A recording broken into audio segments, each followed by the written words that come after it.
6:10. Bing. Well, it's a free Zoom. We've been doing it since COVID. A free Zoom. Mary Fulton Beale, do you know her? She was Almond's secretary. Oh no. For years she was here. So she keeps us from my Havarti ferret. Nice. Has not met now since COVID almost. Thank you. Say, let there be light. The heat or. So somebody comes by the No, I didn't say anything to you, Siri. Don't be rude. Siri, it's chicken pajamas, you know. Okay, more lights in dinner. Oh, my babies. Yes. You know where the lights are now. 3.5 and 4.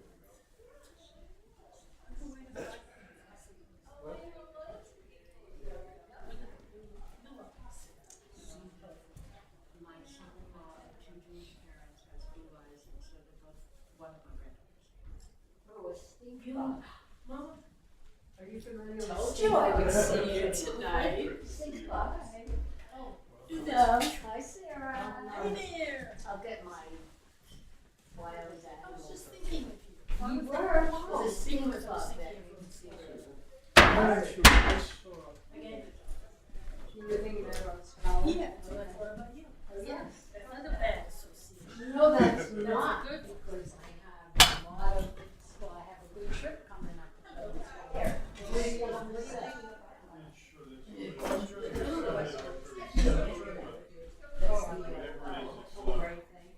He actually tells me things. You know, it's very interesting. It's like he sent about that. Do we want a greeter? That'd be great.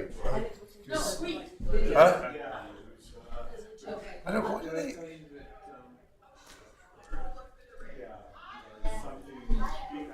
No, it was the official. He didn't Yeah, have no, I understood. It. I did not understand that. All I know is the tree. Would you like? Also, yeah. I saw many good things. No, it's what we did it. This week? Well, last week. I hope that it stretches out for many years. That's also one of them. You were magnificent. And I have to tell you, he said this whole thing, I've seen the questions that he shared. This was the first time. The thing is, I could think at what I want, what kind of girl I need, and doing what I you know, getting everything organized for my children. And I can hit my own.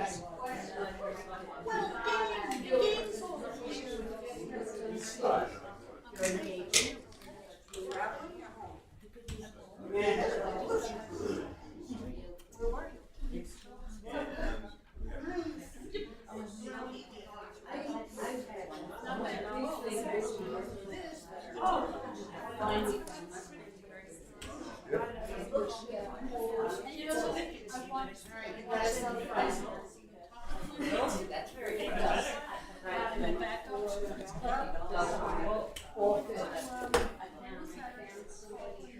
Does anyone, can I don't, the cleaners I think just put all the tissue boxes on the doohickeys. Like, do you think they're supposed to be distributed among the, just celebrate. I'll go spread them around too. Yeah. You're not going to stand up here and cry tonight, are you, Rabbi? Oh, this is really nice. That's because we're all gonna cry. So I was gonna sing a blessing on your head to see how everybody went. Hey.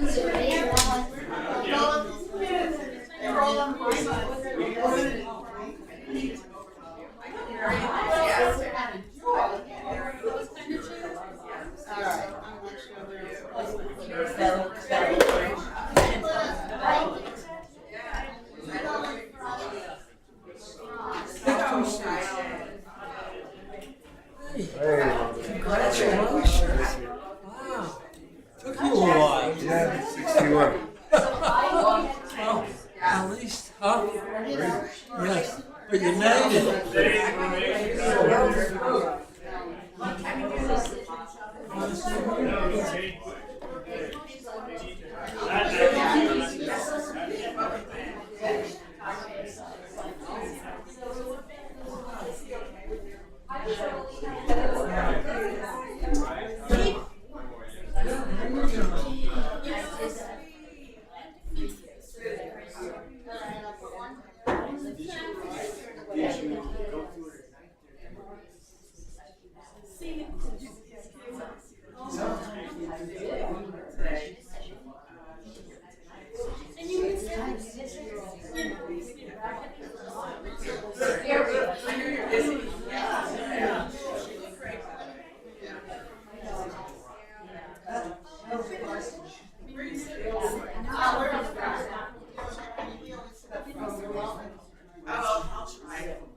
This is where we like to be.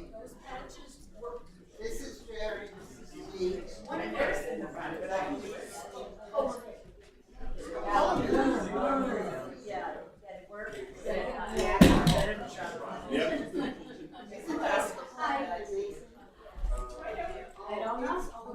I'm Sarah.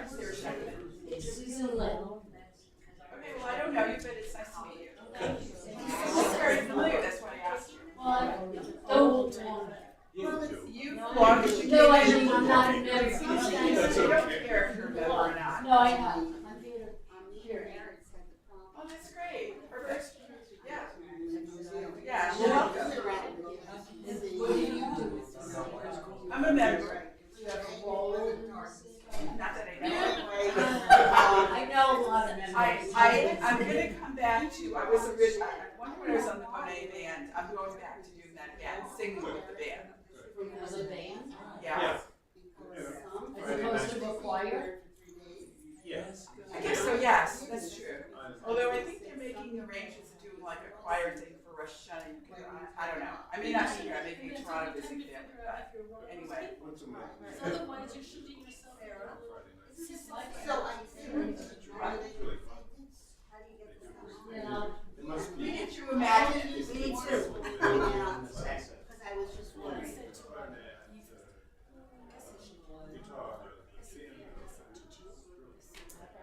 So I have two friends taking on the All of Canada, not that. and too hard, too crazy.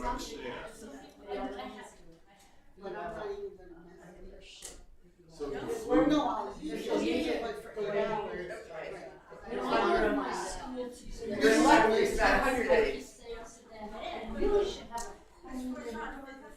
league team. I have, the only reason I know is this last time, it's here. Yes, yes, you need to just hook it up to your. I cover all the time, I don't know. All right.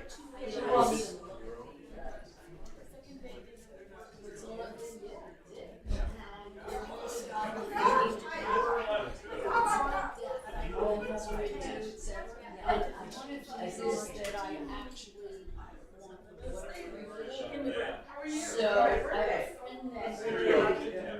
Like Wednesday, right? Okay, every so time. and my son. How about you?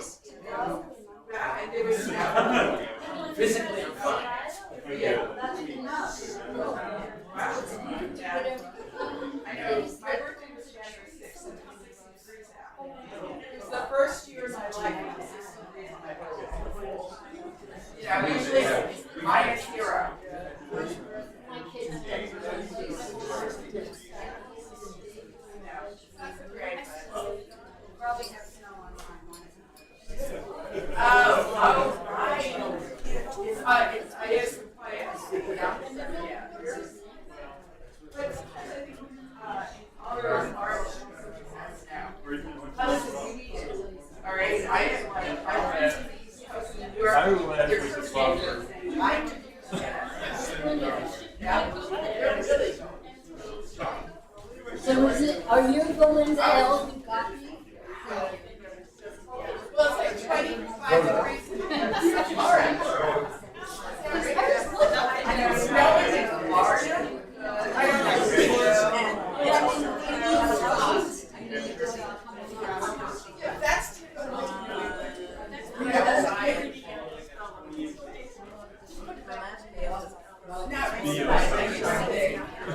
And then in March, so I think it's like spring already. I know. My husband had to go late and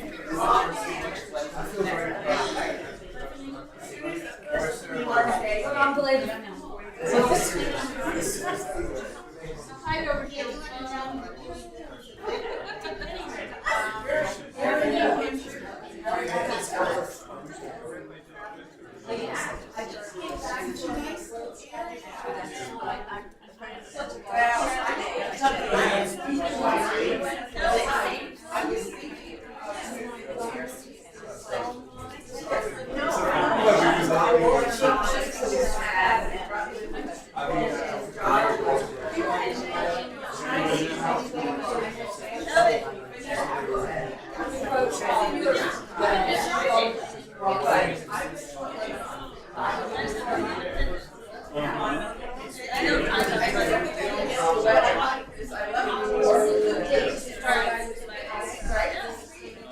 Well, I don't feel done.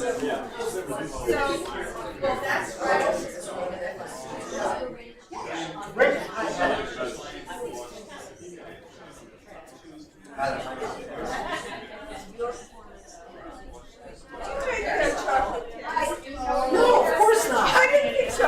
Does it taste like Whole Foods? I said you did. Well, I appreciate it.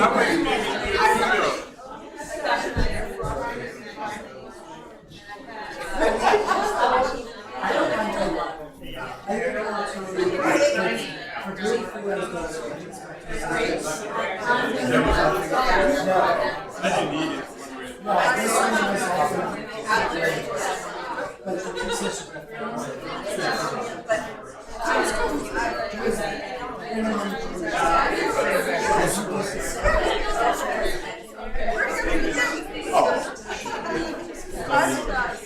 I think so.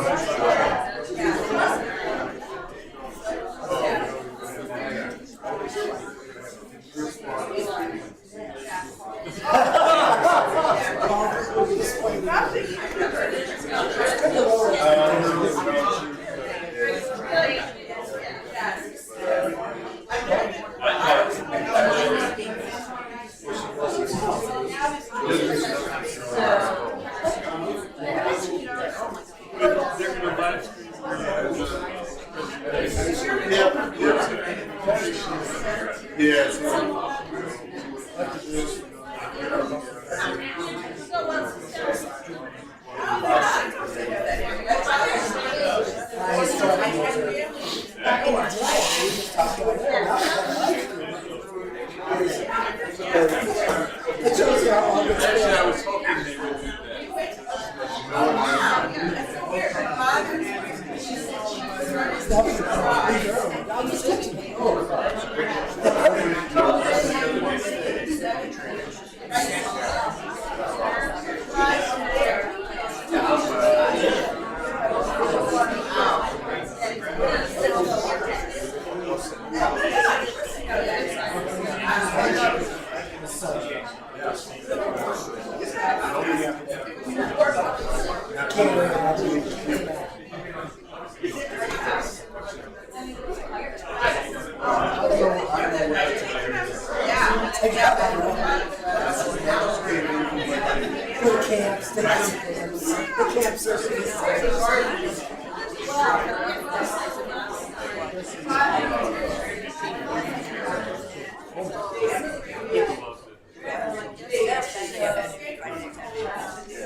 Shabbat shalom.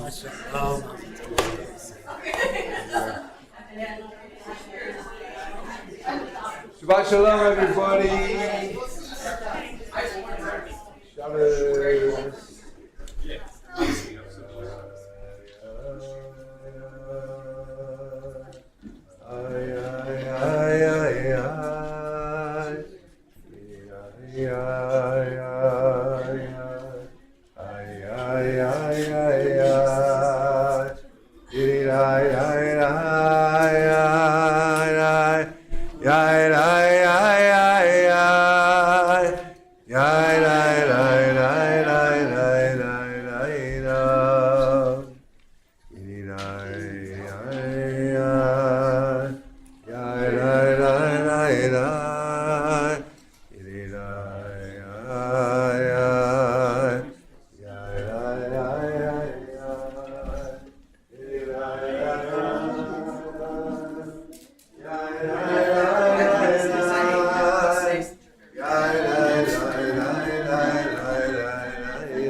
Shabbat Shalom, everybody.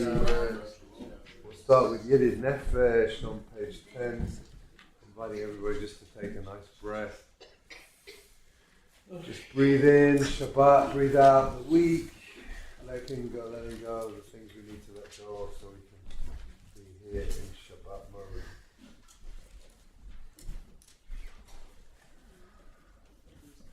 Yidid Nefesh Avarat Haman Mashalat Ereshona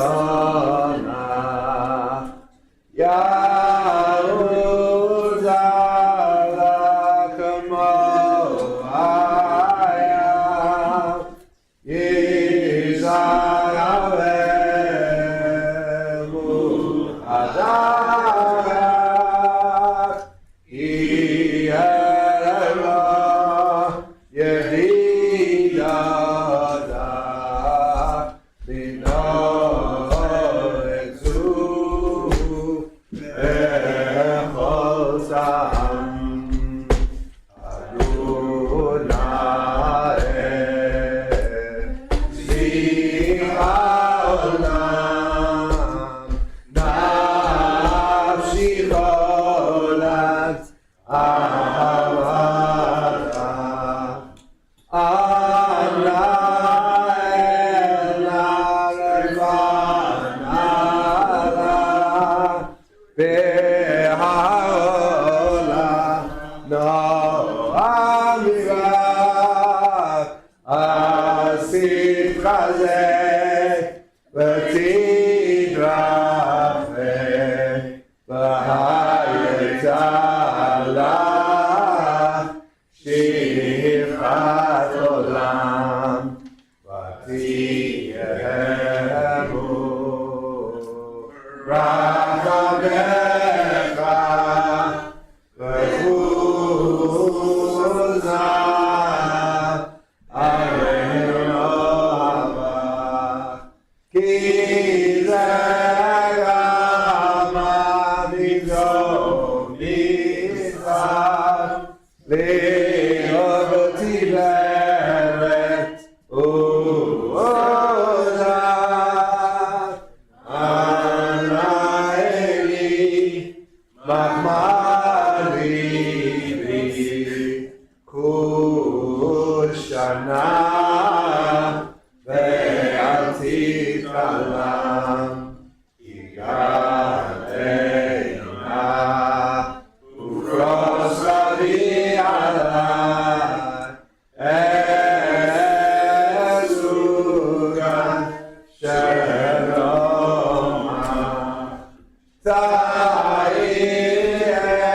Ta'is Mikvola Nagila V'nismechava Ma'ehaun Kivamoei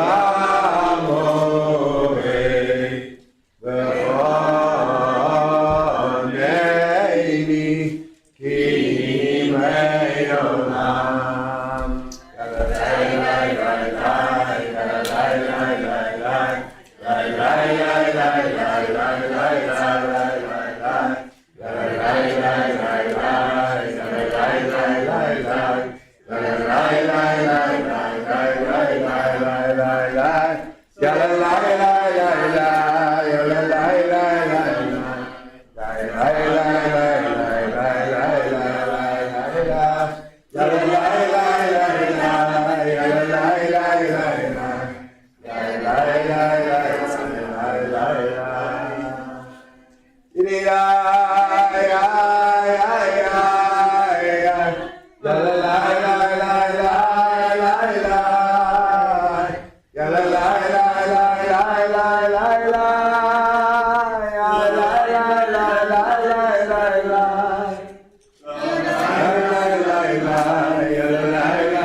6 Psalms of Kabbalat Shabbat, a weekly meditation on building a bridge between the week and Shabbat, letting go of all that we can and holding on tightly to the things that nourish us as we enter into the Shabbat of Yitzchak, the Shabbat of Revelation. Page 11.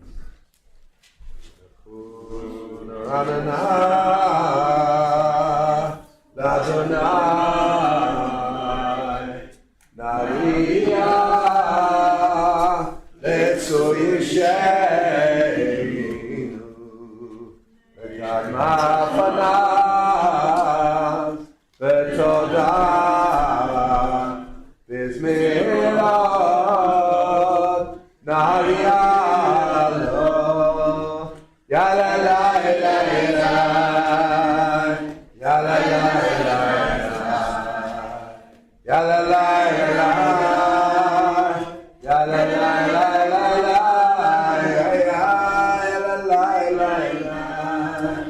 Yala la la Yala la la Yala la la Yala la la מלך גדול על כל האלוהים, אשר בידו מלכי הארץ, ואף קלים לו, אשר לא היה והוא עשהו, ואשר יונה יצאו.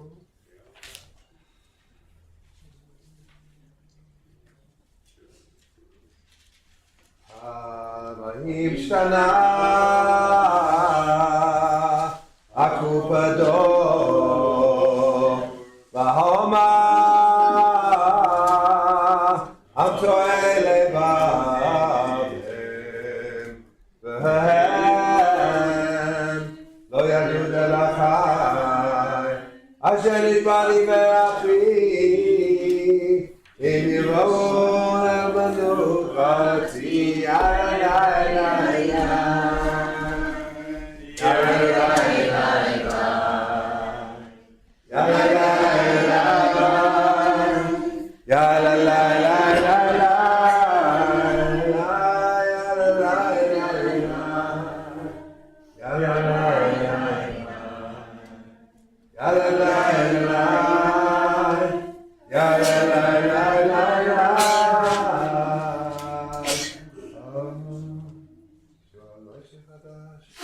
שירו לאדוני כל האדוני, שירו לאדוני כל שמו,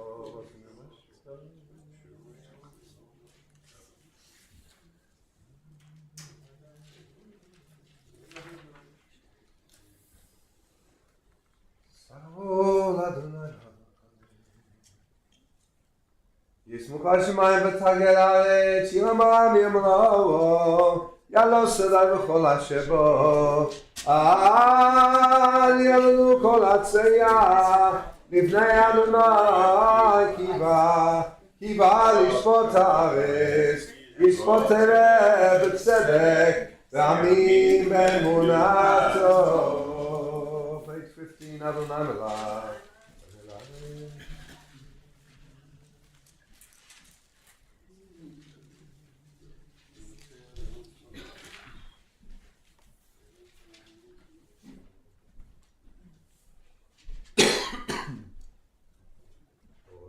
אדוני שינו רע, שומע נפשות חסידיו, מיד רשעים יצילם, עוז על הצדיק, וישרה לב שמחה.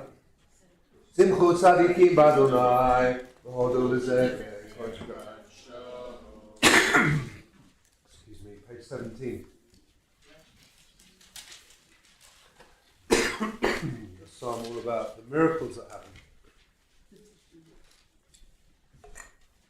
מזמור של אדוני שיר חדש כי נפלאות עזב יעלו ימינו וזרוע כוחו הודיע אדוני ישועתו בני הגויים בילה צדקתו זכה חסדו ואמונתו בית ישראל ראו כל אפסי הארץ את ישועת אלוהינו Adonai kol haaretz hitzchu v'ranenu v'zameru zamru l'Adonai b'chino v'kol zimra v'chatzot v'kol shoma הריעו לפני המלך אדוני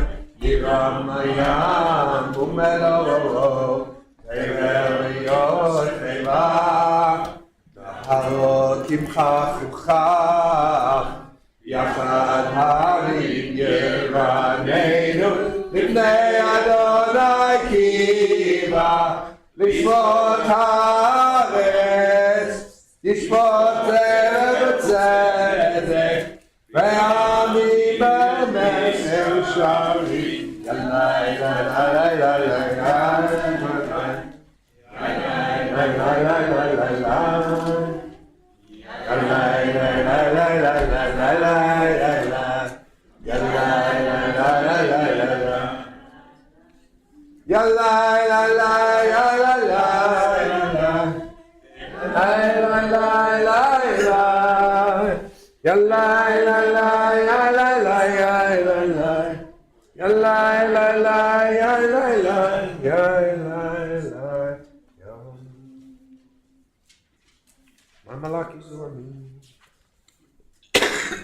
Page 19.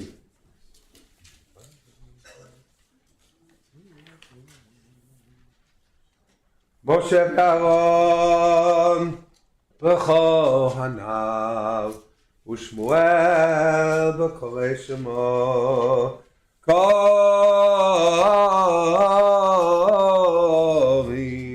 אל אדוני והוא יענם בעמוד ענן ידבר עליהם שמעו עדותיו וחוק נתן למו אדוני אלוהינו אתה ניתם נושא היית להם ונוקם על עלילותם רוממו אדוני אלוהינו השתחוו לקודשו כי קדוש אדוני אלוהינו. We rise for the last of our 6 Psalms, Psalm 29 on page 21, Mizmor LeDavid.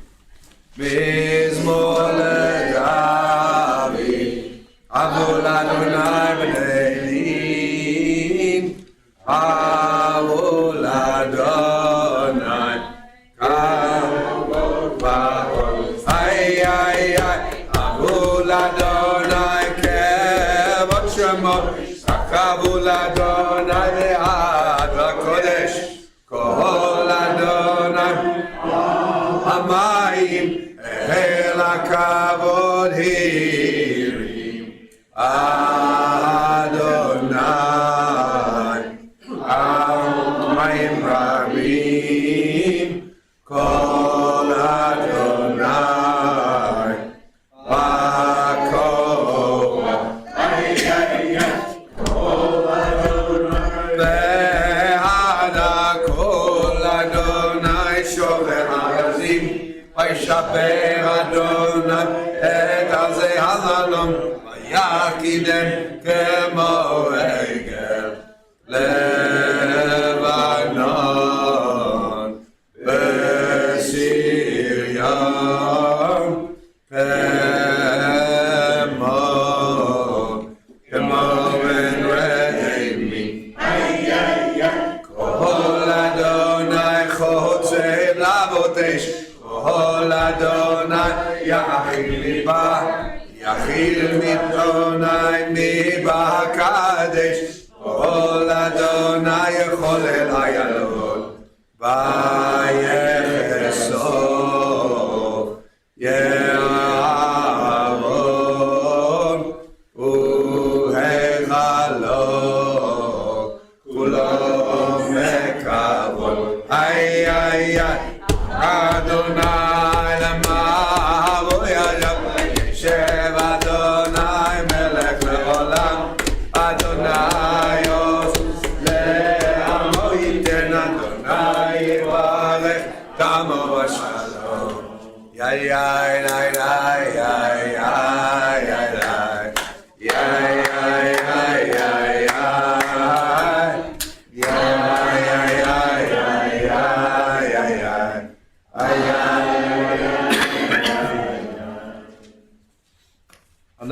Shabach on page 22. A Kabbalistic prayer to give us strength.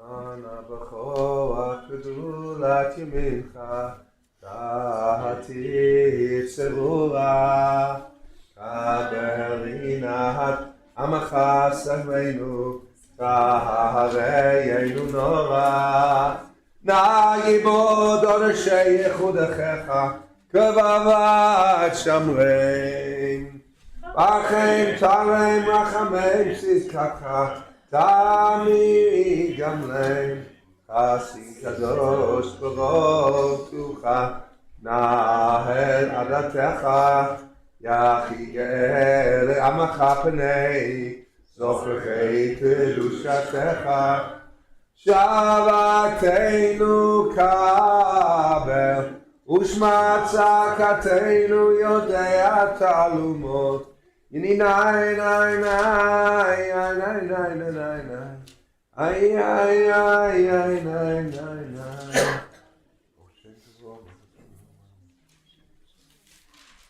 And we come to Lechado D as we welcome in the special ride of Shabbos, the Shekhinah on this Shabbat of Yitro, page 23.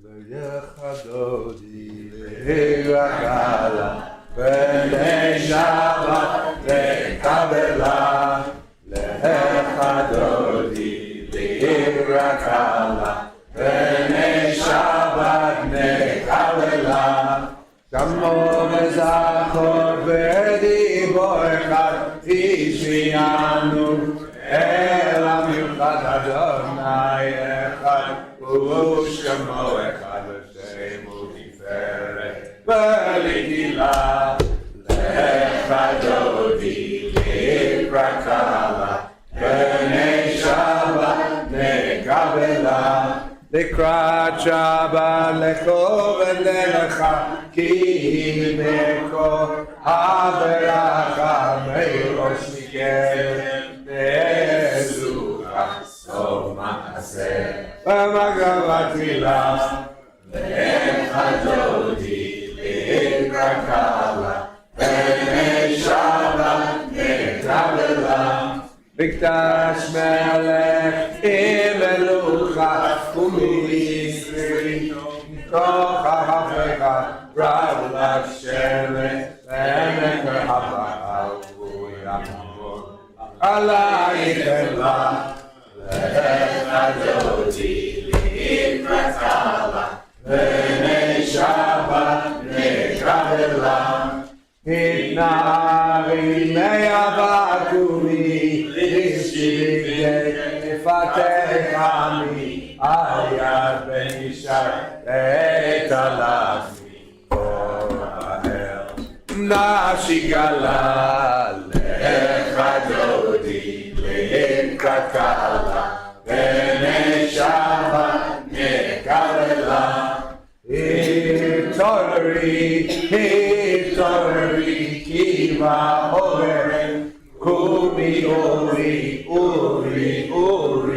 Shiraberi, Od Adonai, Alayla, Lechadodi likrakala B'nei Shabbat nekabela Lechadodi likrakala B'nei Shabbat nekabela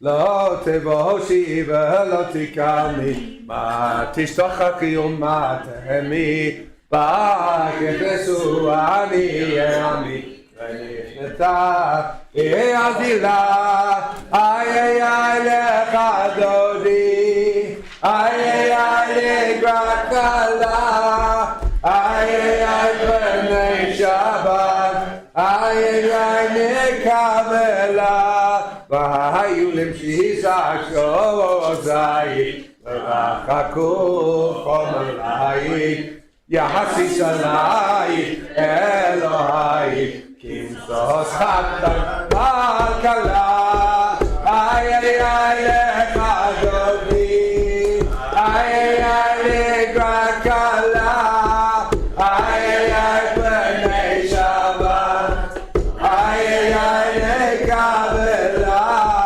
איי איי איי לך דודי, איי איי איי לקראת כלה, איי איי איי פני שבת, איי איי איי לקבלה, ימינו שמאלי רוסי, את אדוני תריצי, הידי פן בצי, ונזמרה ונגילה, איי איי איי לך דודי, איי איי איי לקראת כלה, איי איי איי פני שבת, איי איי איי לקבלה, איי איי לך דודי, איי איי איי לקראת כלה, איי איי איי פני שבת, איי איי איי לקבלה, אורי ושלום עטרת מעלה, גם בשמחה ובצרה, טוב אמונה עם סגולה, אורי כלה, אורי כלה, איי איי איי לך דודי, איי איי איי לקראת כלה, איי איי איי פני שבת, איי איי איי לקבלה, איי איי איי לך דודי, איי איי איי לקראת כלה, איי איי איי פני שבת, איי איי איי לקבלה,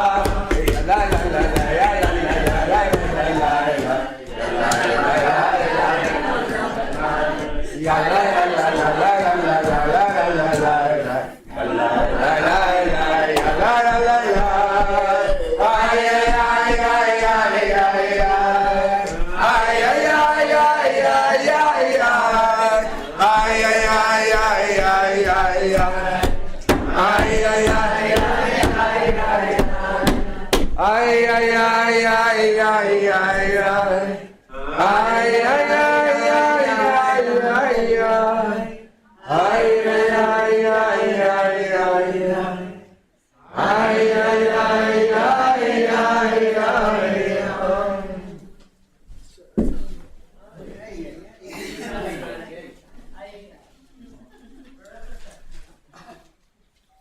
Continue on page 27.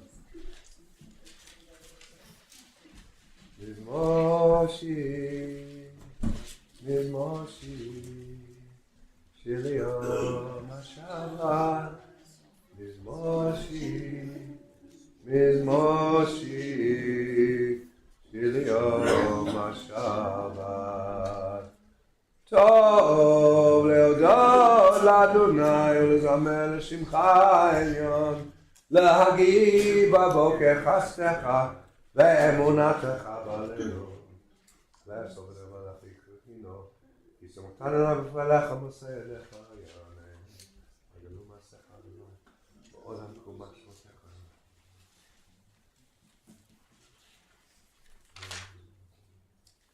ליומך אדוני. צדיק אתה מה יברא, ארץ בלבנון יזכה, שצורים בבית אדוני, בחצרות אלוהינו יבריחו.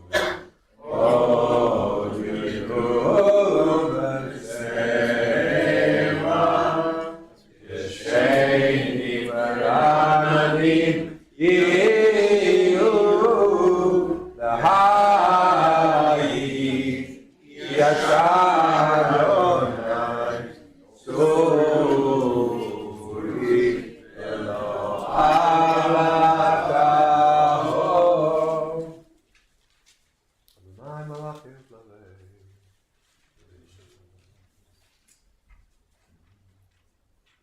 Mikol of mayim ravim adirim mishpereyam adir v'marom Adonai yananai nai nai nai nai nai nai nai yananai nai nai nai nai nai nai nai na na na na na na na na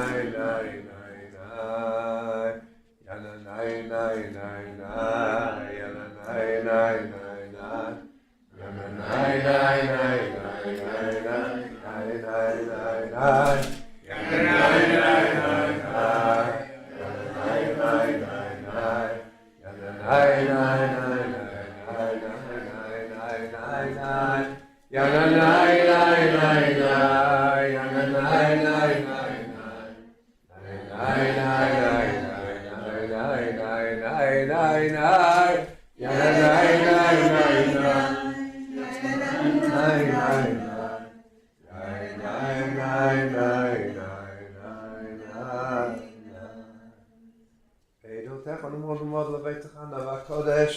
Adonai, Leorech Yamin.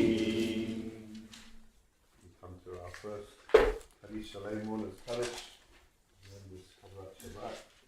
Invite all of those who are in mourning or observing a yahrzeit this Shabbos to rise. And thinking, of course, of the mourners of Bill and Marion Saffron, who founding members of this congregation, who both died 9 days apart. To keep them in their memory, and thinking this Shabbat of David Schwartz's aunt Joyce Jane Somer, Michael Miller's grandmother Rose Bogenthal, Leslie Kimmeling's grandmother Tilly Kimmeling, Thomas Galen. Alison's father, whose yahrzeit is coming up this Sunday. Bless you. And Nissan Cohen's remembering his grandfather, Isidore Cohen. Charlotte Mitchell Krasnov is remembering her mother, Ruth Wilfon. Adam Demowitz is remembering his brother, Seth. Hila Pilov is remembering her father, David Baum. Beth Rosenstein is remembering her mother, Barbara Joyce Diamond. Shauna Sano is remembering her aunt, Barbara Wilson. Mark Lowenstein is remembering his father. Kurt Lowenstein. Bev Rosenstein is remembering her grandfather, Yisrael Zicherman, who was Irene Rosenstein's father. Joanne Neumann is remembering her sister, Diane Neumann. Maria Bondarovskaya is remembering her father-in-law, Gersh Vashenka, Eagle's grandfather.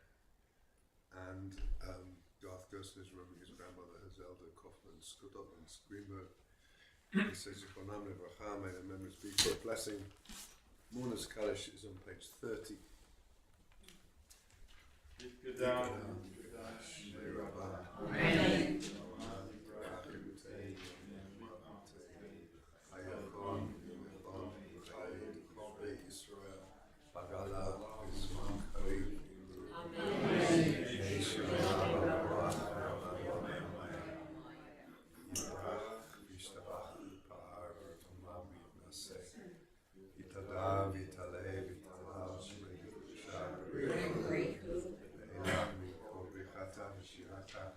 Tushbachata v'nechemata Tamira v'alma Ibri Yehi Shlama Ala B'nin Shemayim Chayim Aleinu V'Avois Chayav V'Imru Yisei Shalom Yisei Shalom Aleinu V'Avois Shabbat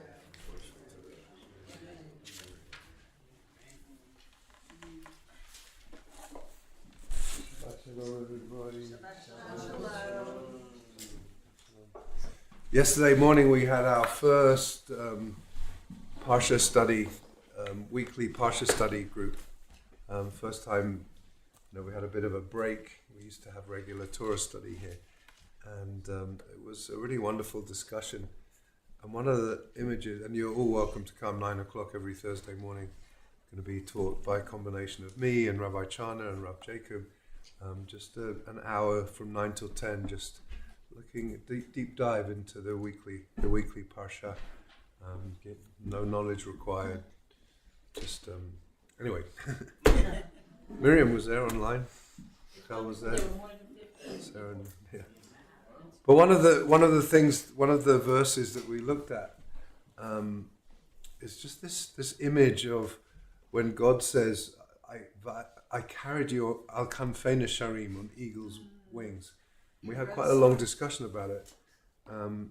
This afternoon, Rachel and I went to visit your brother, Jack, Rabbi Jack, his last Shabbat in Boulder for a little while, and he composed a really powerful melody to that song. Just this idea, like, al kanfei nesharim. God says, "Va'aseh lechem al kanfei nesharim va'evi lechem elai." I carried you on eagle's wings and brought you closer to me. And this verse is a sort of transitional verse between, last week we read finally the people leave and the Red Sea opens and they cross over, and then they're sort of, in the wilderness, not really knowing what's going on. And then there's this phenomenal encounter that we read about. Tomorrow we're going to be reading the whole parsha, the whole of Yitro, which is my bar mitzvah parsha, by the way. Yeah. Today was my Hebrew birthday. The 19th of Shabbat. But the first section is all about Yitro, Moses' Midianite priest, non-Jewish father-in-law, really deeply listening to him. And he listens to him. And Moshe tells him all the stories of everything that's happened. This incredible journey that he and the Israelites have been on. And he listens, and then he says, "It's way too much." And then he gives him all of this profound advice about how to change the whole structure of leadership. And then it says, "Vayishma Moshe." Moshe listened. They have this very deep listening to each other. And then Moshe does everything that Yitro advises him to do and creates a whole system of governance, whole system of leadership that is able to relieve the burden of his leadership. And then, boards, committees, all of the things that synagogues need to function, right? Executive directors, and leadership becomes a much more shared experience. And then, right before we actually have the revelation on Sinai, chapter 19 of Exodus is like this incredible description, like the mountain is quaking and there's smoke and there's thunder and the shofars are blowing, and it's all preparing us to receive the Torah. But before that, like God says to Moshe, just tell the people this. I brought them al kanfei nesharim, on eagle's wings. I brought them out of Egypt so they could be with me. And then we have the sort of this amazing description of what's the revelation, and these 10 statements that we call the 10 Commandments that are so foundational to our faith and have been for millennia, not just for us, but for many people, of course, including the Christian community. But there's something about that transitional moment, al kanfei nesharim, which I just want to invite you to just think about. And we spoke about it quite a lot in the class yesterday. But just to imagine that, like what is that? What would that feel like to be after all of the incredible trauma of centuries of slavery, and then all of the suffering in the process to come out of slavery, and all of the suffering that is imposed on the Egyptians through the 10 plagues, and the trauma of standing at the edge of the sea with the whole Egyptian army in pursuit, and at sea in front, and that fear of just, we're either going to drown in the sea or be killed by the Egyptians. And then just this, I carried you on eagle's wings and brought you to me.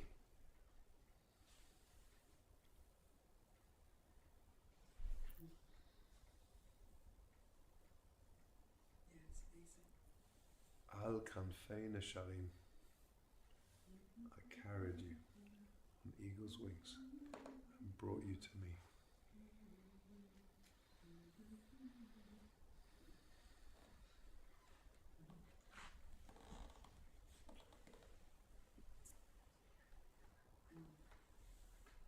Anyone have anything they want to share about that image or that experience?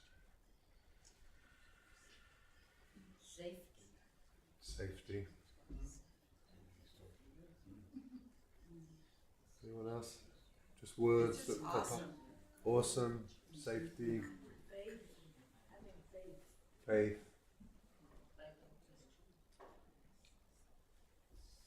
Freedom Freedom.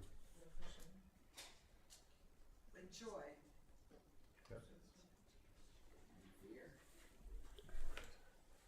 In this moment, I want to connect it to Shabbat. Because let's face it, sometimes the world is really crazy right now. I mean, every day there is something that captures our attention, and often not in a very positive way. I mean, I'm not going to list the things that disturbed me this week, but I'm sure we all have our own lists of things that have disturbed us in this week, whether here or there or wherever. And then some Shabbat comes, and it's like, I feel like that's God saying, you know what?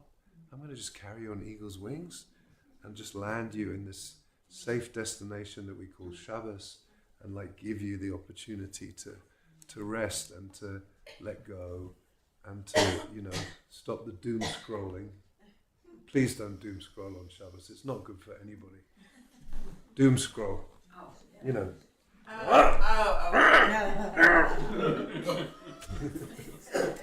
So, I think that doom scrolling is probably the opposite of being on eagle's wings.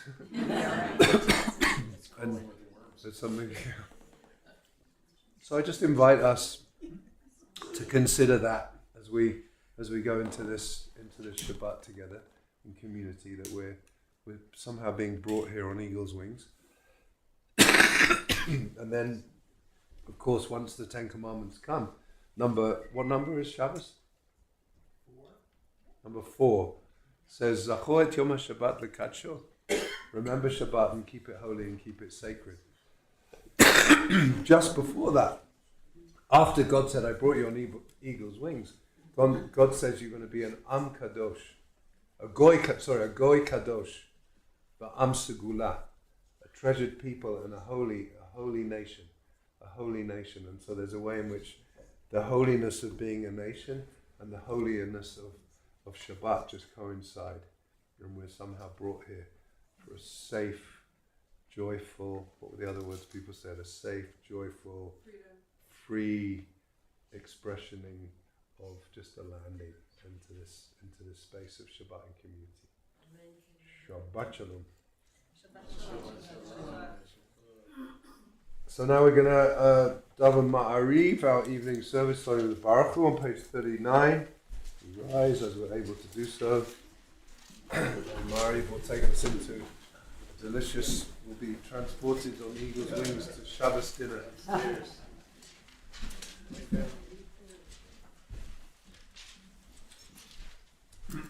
Baruch Hu et Adonai HaMevorach.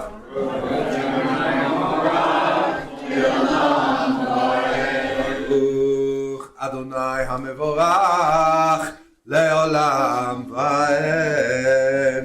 Baruch atah Adonai l'olam asher bidbaro ma'ariv ha'arim b'chokma poteh sha'arim ובתבונה משנתים ומחליף את הזמנים ומסדר את הכוכבים ומשמורתיהם בקיע כרצונו בורא יום ולילה עולה לאור מפני חושך וחושך מפני אור.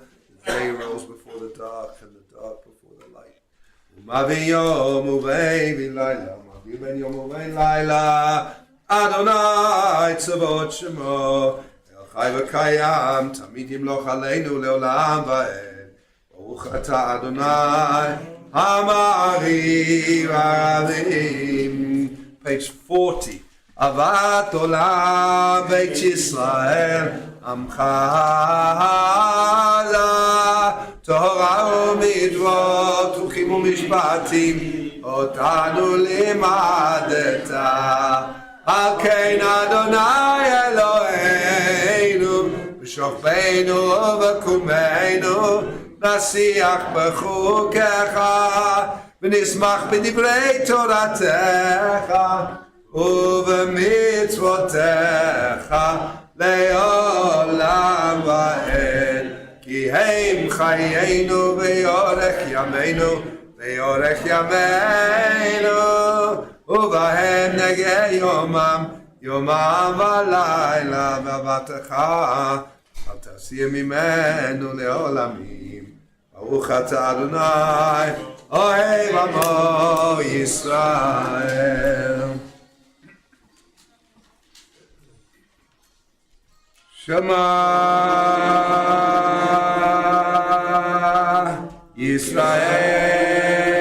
ישראל, אדוני אלוהינו, אדוני אחד.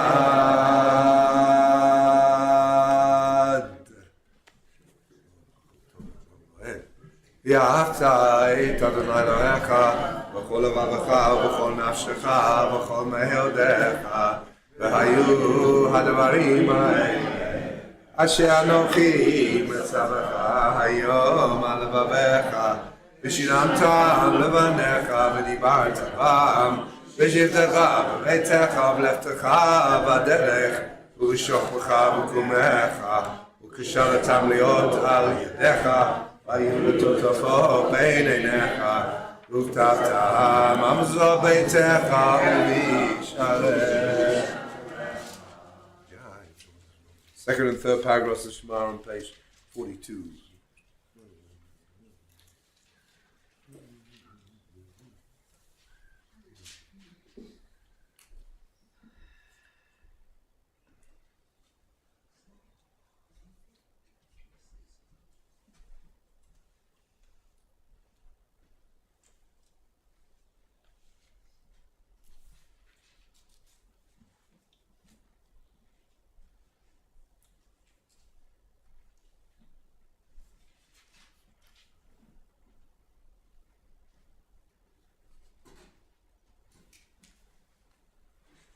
Adonai Elohechem emet v'mlachos v'gayam aleinu ki hu Adonai Elohim en zulato.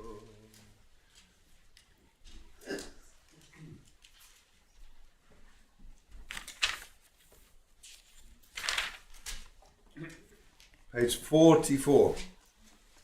U'malchuto b'ratzon קיבלו עליהם משה ומרים ובני ישראל, לחנו שירה ושמחה רבה ואמרו כולם, מי כמוך באלים אדוני, מי כמוך נדע בקודש, נורא תהילות אוסף אליהם.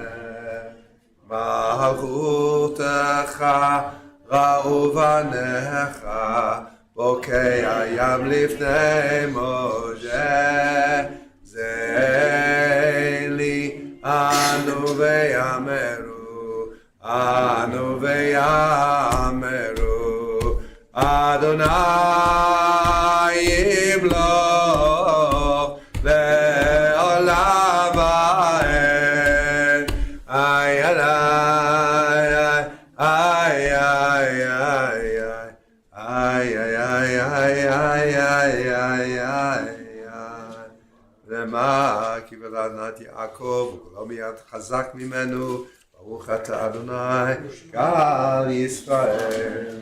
Page 45. השכיבנו אדוני אלוהינו לשלום, עמידנו מלכנו, ועוש עלינו סוכת שלומך, ואזננו מעצת תורה מלפניך, והושענו מען שמך.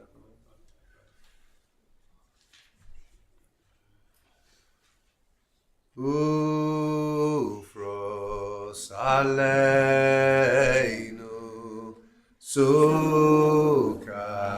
shalom ufros aleinu sukat shalom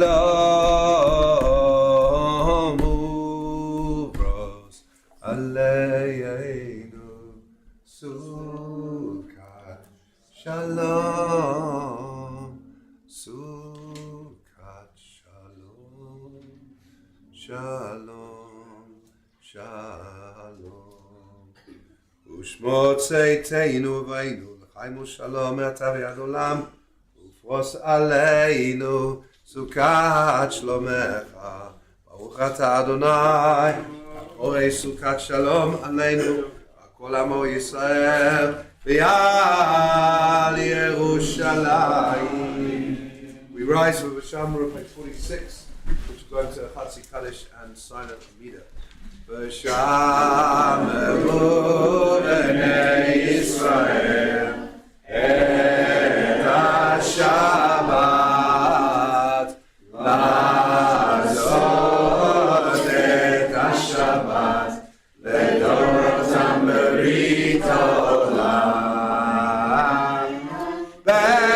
ביני ובין בני ישראל אותי לעולם כי ששת ימים עשה אדוני את השמיים ואת הארץ וביום השביעי שמיים נפל יקדע ויקדש שמי רבה ויעמד יברכותי וימליך מלכותי בחיינו ביומנו ובחיי לכל בית ישראל בגלה בגלה ובזמן קריב אמרו אמן יהי שמי רבה מבורך לעולם ולעולמי עלמי יתברך וישתבח ויתפאר ויתרומם ויתנשא ויתהדר ויתעלה ויתהלל שמי דקודשה לעילא כל ברכתה ושירתה ושקתה ונחמתה תמירה ויאמר ואמרו Silent Amida on page 47.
Shalom Aleinu.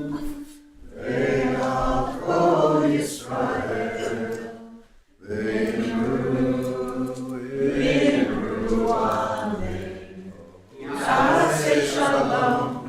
Yaseh Shalom. Shalom Aleinu. Ve'al Yisrael. Yaseh Shalom. Yaseh Shalom. Shalom Aleinu. Ve'al Yisrael. Yaseh Shalom. Yaseh Shalom. Shalom Aleinu. Ve'al Yisrael. Yaseh Shalom. Yaseh Shalom. Shalom Aleinu. Ve'al Yisrael. Turn to page 53. I know somebody just sat down, but we rise as we're able to, joining together in the verses, the very, very first verses of the Torah that mention Shabbat, the Shabbat at the end of creation. 53. ויחולו השמיים והארץ וכל צבאם, ויחל אלוהים ביום השביעי מלאכתו אשר עשה, וישפוט ביום השביעי מכל מלאכתו אשר עשה. ויברך אלוהים את יום השביעי ויקדש אותו, כי בו שבת מכל מלאכתו אשר ברא אלוהים לעשות. ברוך אתה אדוני אלוהינו ואלוהי אבותינו ואמותינו, אלוהי אברהם, אלוהי יצחק, אלוהי יעקב, אלוהי שרה, אלוהי רבקה, אלוהי רחל, ואלוהי לאה, הגדול, הגיבור והנורא העליון, קונה שמיים וארץ, מגן אבות בדברו, בחיי מתים במאמרו, האל הגדול שאין כמוהו, המניח לעמו ביום שבת קודשו, כי בם רצה להניח להם, כי בם רצה להניח להם, לפניו נבוא ביראה והפחד, ונודה לשמו בכל יום תמיד, בין הברכות אל ההודעות. אדון השלום, מקדש השבת, וברך שביעי, ומניח בקדושה, ליעמדו שני עונג, זכר למעשה בראשית. אלוהינו מלאכותינו לצוות מלכתנו, קדשנו מצוותיך וצאתך חכנו בתורתך, סבנו בטובך ושמחנו בישועתך, ותהא ליבנו לעבדך באמת. הנחילנו אדוני אלוהינו באהבה וברצון, שבת קודשך, וינוחו בה ישראל מקדשי שמך, ברוך אתה אדוני מקדש השבת. יגדל וקדש שמי רבה, ועלמא דברך יותי וימליך מלכותי, בחי יכול וימכל מחד לכל בית ישראל, בגלה בזמן קריב אמרו אמן, יהי שמי רבה מבורך, לעולם עולם מעלמא יפרח וישתבח, יפרח ויתברך מתנשא, ויתעדה ויתעלה ויתהלל, שמי לקודשה בריחו לעילא מן כל ברכתה ושירתה, תושבחת ונחמתה, דאמירם בעלמא ואמרו אמן. תתקבל צלותנו ואותהון לכל ישראל, קדם אבוהון דבשמיא, ואמרו אמן. יהי שלום רב מן שמיא, וחיים עלינו וכל ישראל, ואמרו אמן. עוזי שלום במרומיו ויעשה שלום. עלינו וכל ישראל וכל יושבי תבל, ואמרו אמן. Shabbat shalom, everybody. So nice to see such a good crowd here. I know why you're all here. You're not here for me. You're not here for Shabbat dinner. You're here for Nate.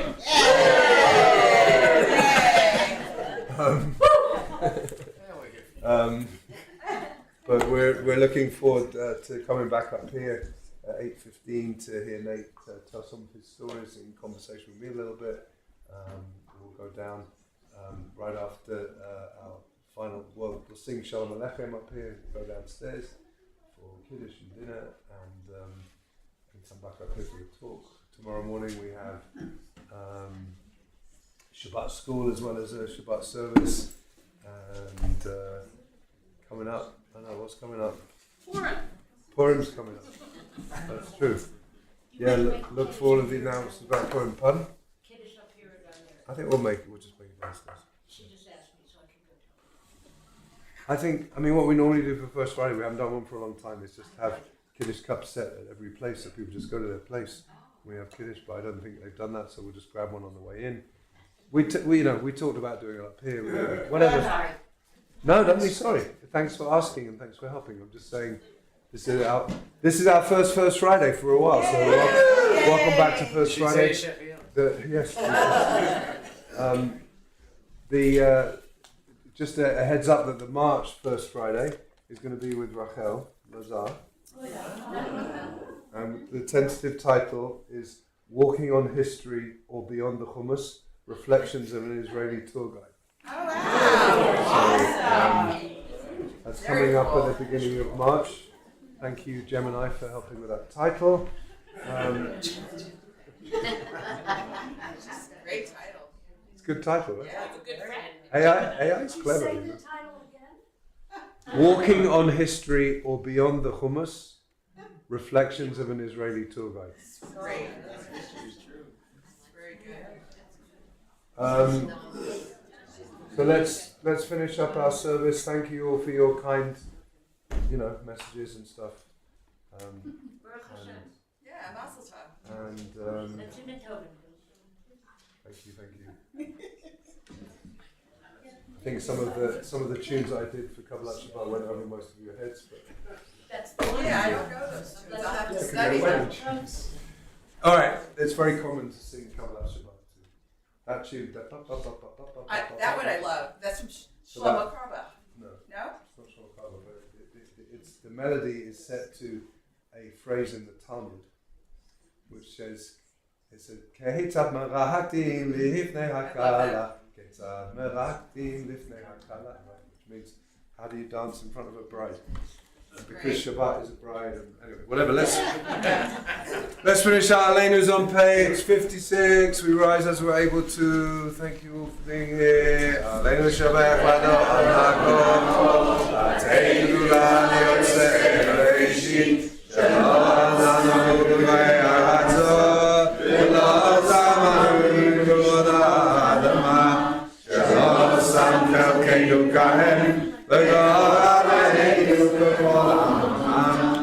ואנחנו קוראים ומשתחווים ומודים לפני מלכי המלכים הקדוש ברוך הוא שהוא נוטה שמיים ויוסר הארץ ומשה יקרו בשמיים מעל ושכינתו זו בגולי מרומים הוא אלוהינו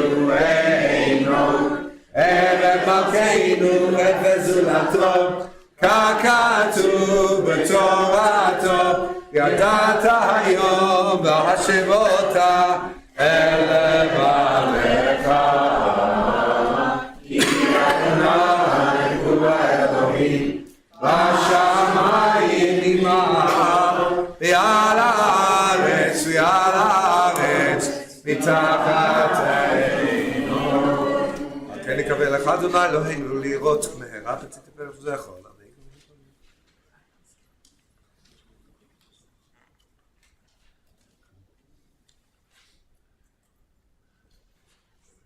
פניך אדוני אלוהינו יכרעו ויפולו ולכבוד שמך יקייתנו יקבלו כל המטול מלכותך ותמלוך עליהם מעל עולם ועד כי המלכות שלך היא ולמד תמלוך בכבוד ככתוב בתורתך אדוני ימלוך מעולם ועד ונעלה והיה אדוני למלך על כל הארץ ביום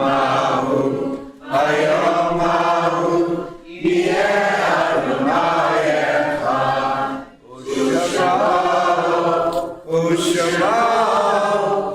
ושמעו אחד ושמעו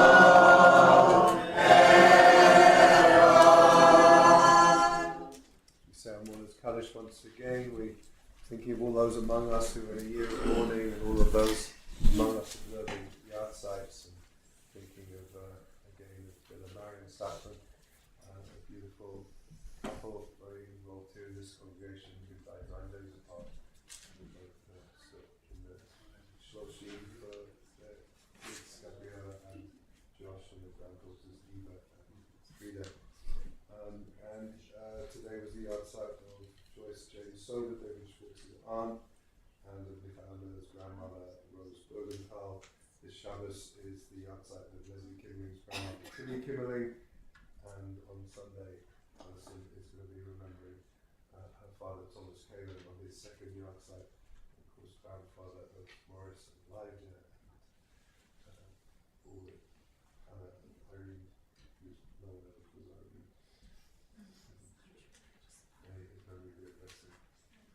Also on Sunday, Sam Klein is running his grandfather, Will Klein, Michelle, Charlotte Mitchell, and Krasnov is running her mother, Ruby Wilfond, and Deborah is running his brother Seth Demowitz, and Pilov is running her father, Larry Spaum, Beth Rosenstein is running her mother, Barbara Joyce Diamond Wilson, Sheila Sallow is running her aunt, Barbara Ross and Bush, Mark Lowenstein is running his father, Kurt Lowenstein, Bev Rosenstein is running her grandfather, Yisrael Zicherman, Irene Rosenstein's father, Joan Nyman is running her sister, Diane Nyman, and Maria, we're also remembering Gersh Vyashenka, Maria Bondaranskaya's father-in-law, Igor Vyashenka's grandfather. No, father. Grandfather, sorry.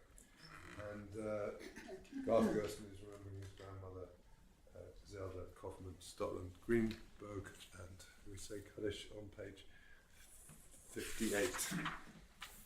Gadal, Shemay Rabbah, Alma, Dibra, Ridite, Yamifmate, Chayakon, Yomechon, Chayei, Chol Beit Yisrael, Bagala, Mizman Kariv, Ibru, Shemay Rabbah, Olam Olam Eomaya, Yiparach, Yishtabach, Yipa'ar, Yitumam, Yitase, Yitada, Yitale, Yitalal, Shemay Kodeshah, Eila, Minko, Birchata, Bishilata, Tushbachata, Amechemata, Damiram Ba'alma, Imru, Amen, Yehei Shlama Rabba, Min Shemai, Chaim Aleinu, Akol Yisrael, Amen.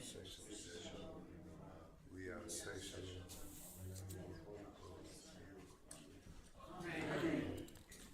Shabbat Shalom. I know that there is not a single person in this room who knows every other single person in this room. I know that for a fact. And so I invite you, as we move to say Shabbat Shalom and introduce yourself to at least 2 people you don't know. And while we're doing that, let's sing Shalom Aleichem, which is our song that invites the angels of Shabbat to come and join our Shabbat table, and then we'll go down and make Kiddush straight away. Shalom Aleichem, Malachei Hashem, Malachei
Send your Shabbat angels off out into the world to the people and places that need them, and greet a few people you don't know. Shabbat Shalom.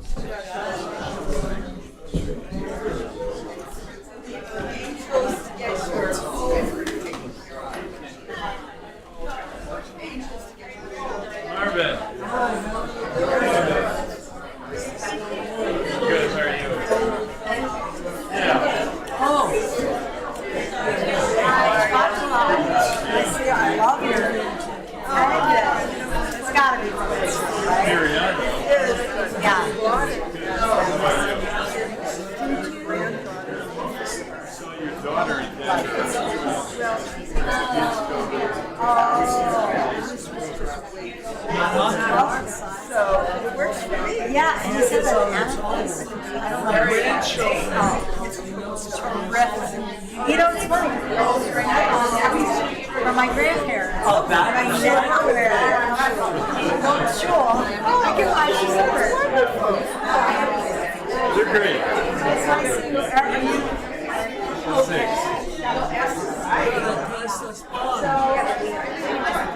Oh, I think. What do you count those?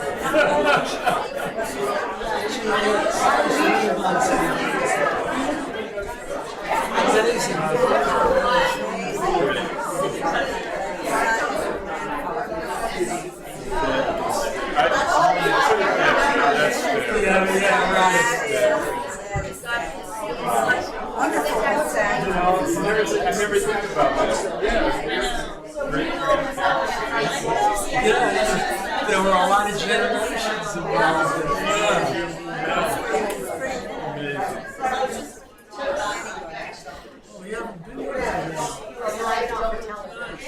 Still here. I moved a bunch of times. A little bit, yeah. We were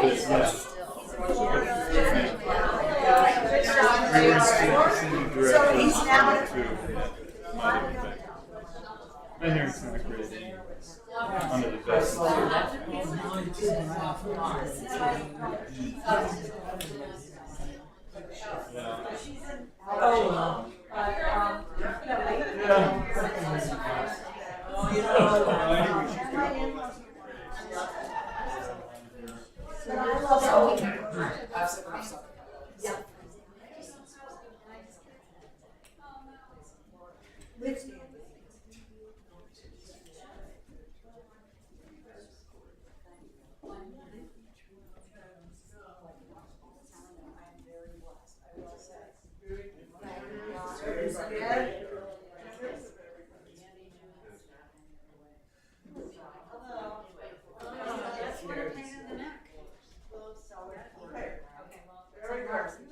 You have an official tag, what is it?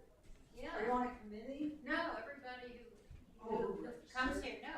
Everybody who signs says Oh. they're trying to encourage people. to God, wear it. there's a bathroom. There's probably one for you. It's not enough there, they have them alphabetically. Oh, they So if do? you're a member, I you should have, forgot. on the if you order them.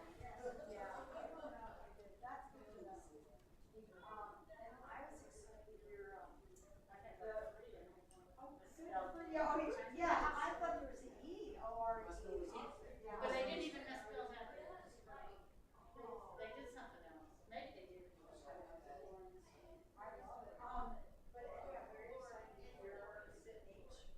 yeah, yeah. So when I started speaking, I was like, oh my gosh. So, I didn't register for dinner.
Need like the theater recliner. You know, that is one thing I noticed about, taking this job is like, there's no place to sneak a nap.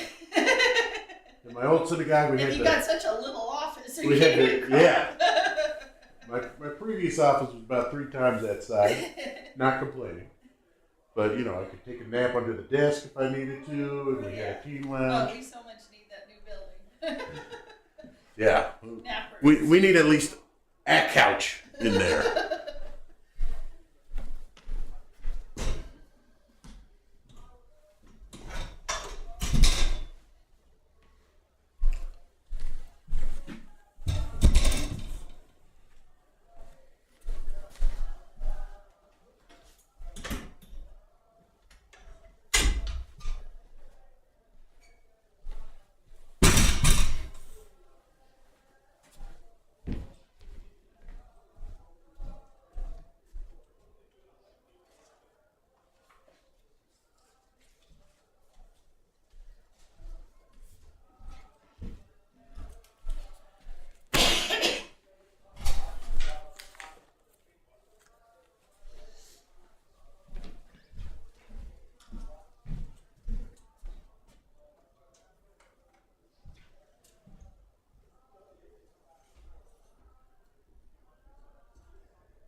this kiddish, this Yeah, she's in charge. She's doing it, she's doing an amazing job. I used to have a set similar to it, I have no idea where it is.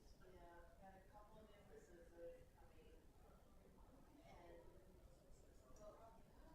Who's receiving those?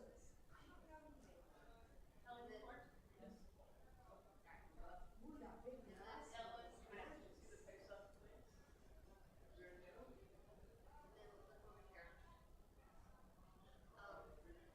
I can't even see, so how, we have to be planning. No, it's on Sunday, baby. Yes.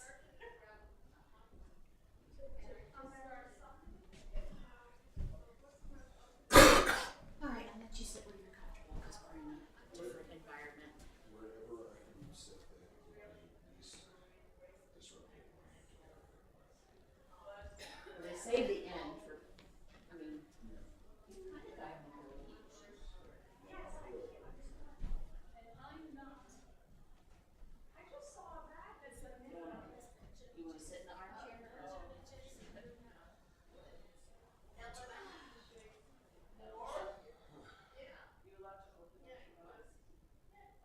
It's all the exact same chairs that are in the main church, but they're different color. Are you looking at me on the Riverton? Yeah, right. Rabbinic advisor?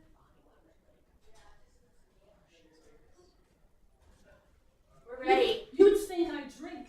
I don't. Maybe I you should. should. Downstairs. I can't. Oh, no? I fall asleep before I get through a glass. Oh, well, that takes all the fun out of it. Is that fun? They say. I've never had fun. I had a lot of fun. And then I I have did. not. I have not. Hello, how are you? Good, how are you? Just living in here. Good to see you. You too.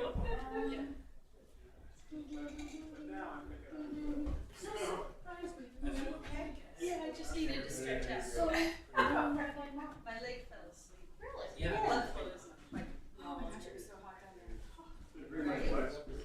yeah, a glass of the wine. Just drink it. No, I brought the wine, I'm not. I didn't care if you drank it or not. Yeah. You want to drink it, you bring it. How are you? Which part? Worry about, It was okay. pots. Looks like I have it.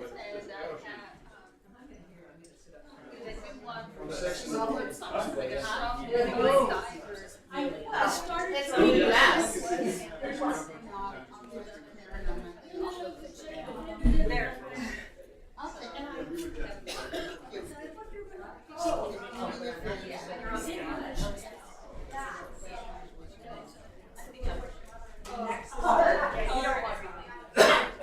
Really? I had no idea. Yes. Oh. I tore my. All right, guys, don't be shy. Don't be shy. We're all family here.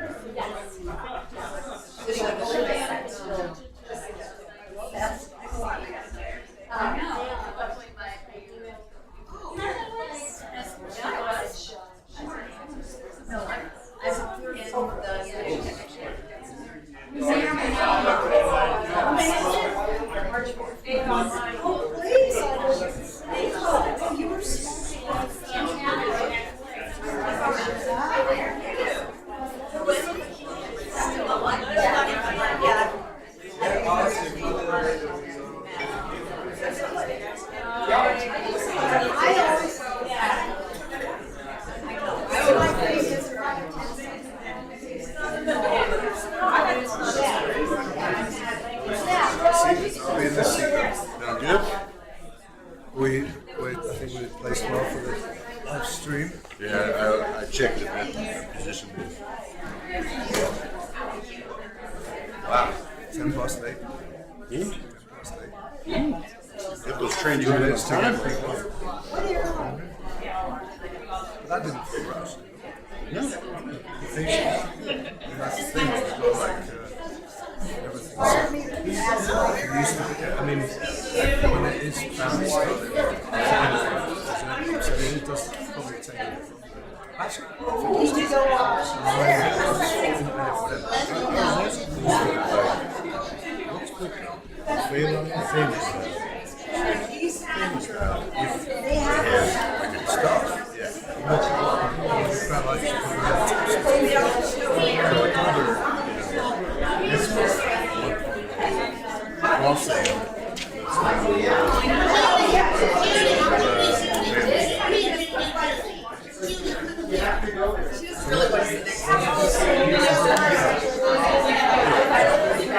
Minus the question.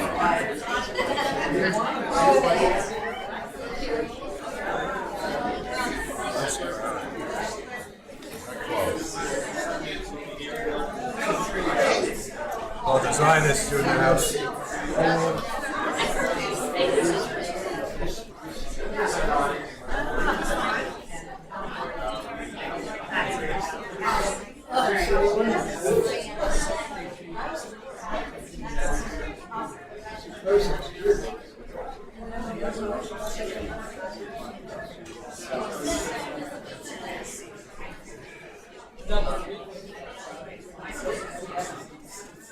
Our relationship.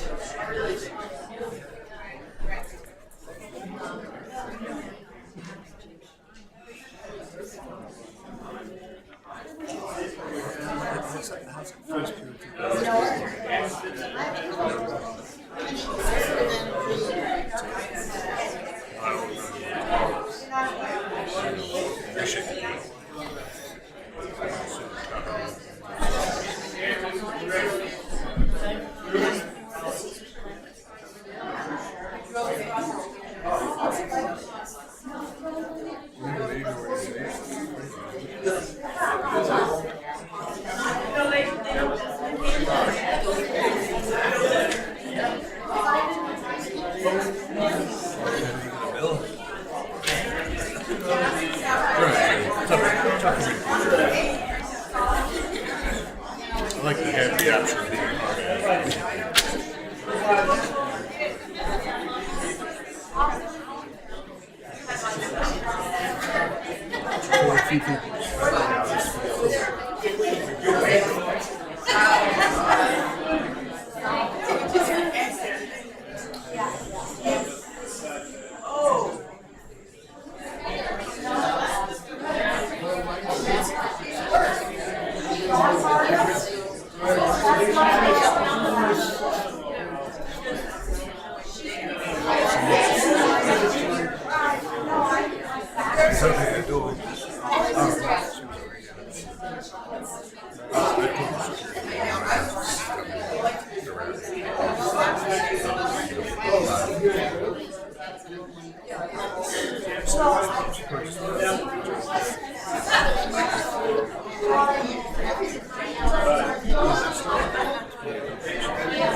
Shabbat Shalom, everybody.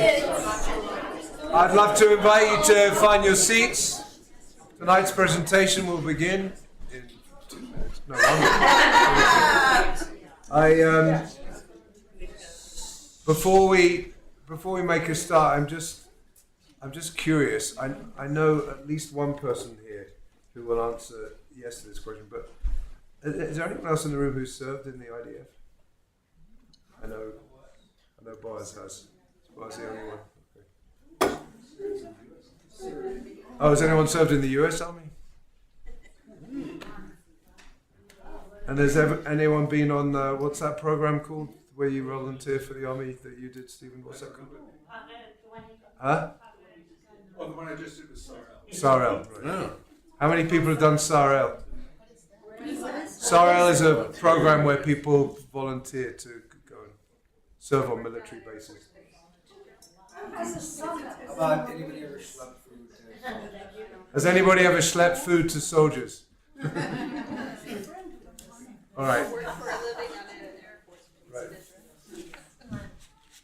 So, welcome to our first Friday for a little while. Can we settle down, please? Everyone's very excited. I know everyone's very excited to hear Nate speak. But it's really great to have our first Friday for a while. Have such a big crowd, and we hope that we'll continue that. Our plan is to get a whole, every month a program. If you are interested in helping and joining the committee, right now it's just Lois and Nate, basically. So if you would like to join Lois Linsky and Nate and me to some extent in thinking about who you would like to see speak at a First Friday, that would be really awesome. As we heard, Rachel, can I say it? My fiance.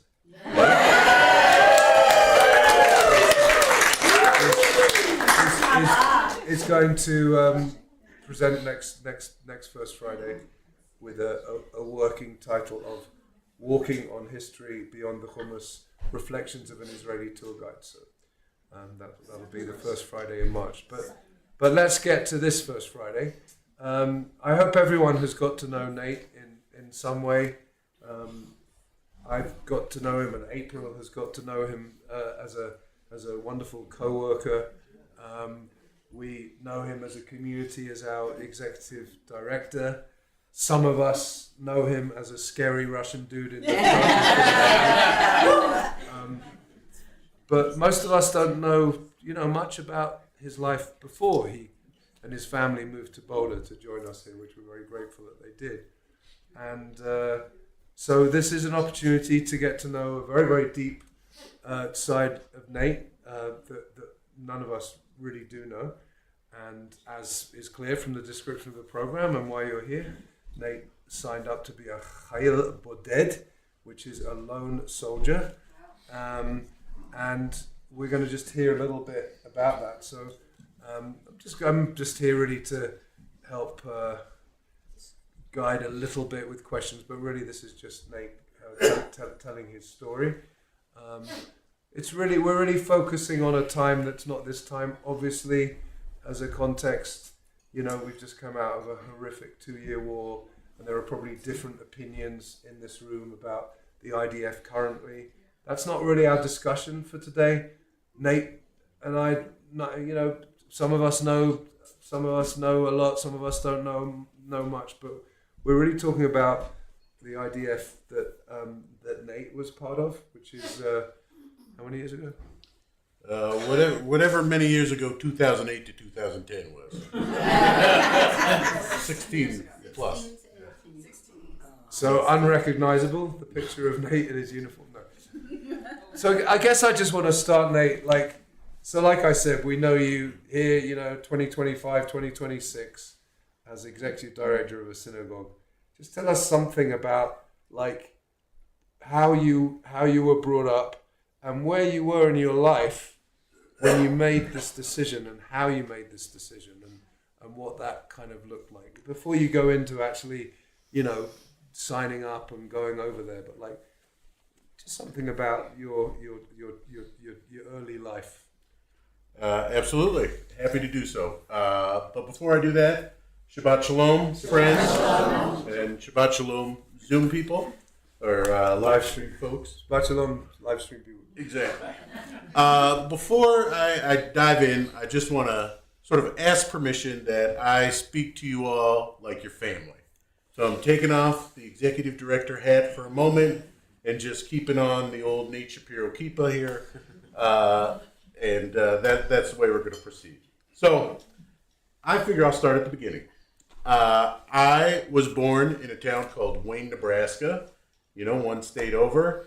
It is a small town of about 5,000 people. There's a state college there. Go Wildcats. That's where I was born. My parents are from New York. You've heard of it? Yeah. Best people are from New York. Yeah. So my father is, pure blood Jewish guy. My mother was some flavor of Lutheran.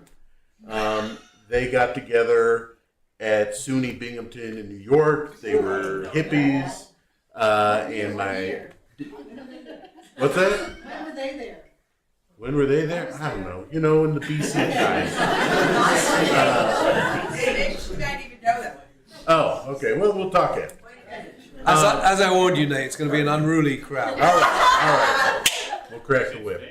So, just for context, because often I'm asked, oh, there's Jews in Nebraska? How did you get to Nebraska? So we'll just head that off. My dad went to school for agronomy. He wanted to be an intellectual, but he also wanted to work outside, and he decided the science of farming was a good way to do that. And he had a mentor that said, you ought to check out Nebraska. They got more agronomy than you could shake a stick at. And so we did. As it turns out, they were right. There's a lot of agronomy in Nebraska. My mother followed my father, where he got his PhD at the University of Nebraska at Lincoln. Go Big Red. Don't hate me. I know this is Boulder and historical Fine, rivalry. we're actually still loyal to New York. Yeah. So my dad got a job in the University of Nebraska Extension Service, which, interfaces with farmers and helps them, not use too much chemicals or use more chemicals, whatever, something like that. And there was an office that was close to Wayne, Nebraska, so that's where my parents moved. Then they had some kids, me being one of them, my older brother being the other. And we, for the first couple years of our lives, were raised as sort of Unitarian Universalists, because we did Hanukkah, but my dad was a very secularized Jew, and we did a secular form of Christmas for my mom's side. But my parents got freaked out about the Bible Belt. It was not in the pamphlet when they moved to Nebraska that was something they'd have to contend with. And they really decided, we got to put some religion into these kids. Otherwise, the surrounding area is going to do it. And they didn't want that. So they really started exploring my dad's Jewish side of things. And I think as many of us can relate, the more you learn, the more you're like, oh, there's some good stuff here, right?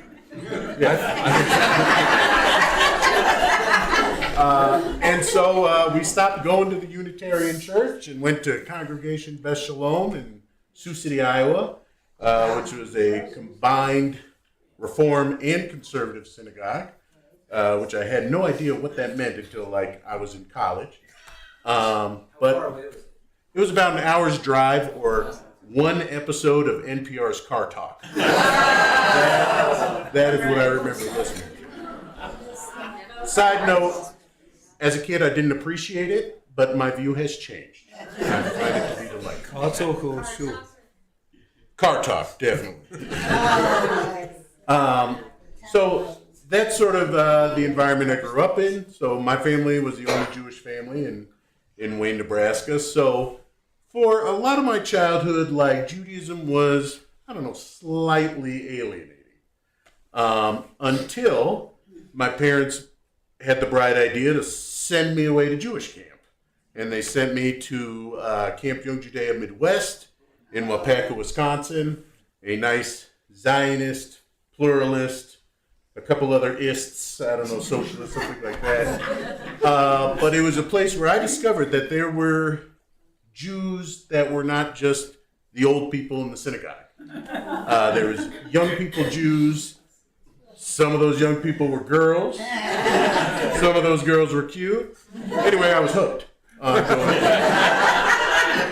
As, part of that camp's curriculum, it was Zionist. So, we did Israeli folk dancing and we sang Israeli songs, and I got this idea of Israel in my head that maybe sort of actually existed, but, I had this vision of kibbutzim and all that kind of stuff. And it was very impactful. That's where a lot of my Jewish identity growing up came from.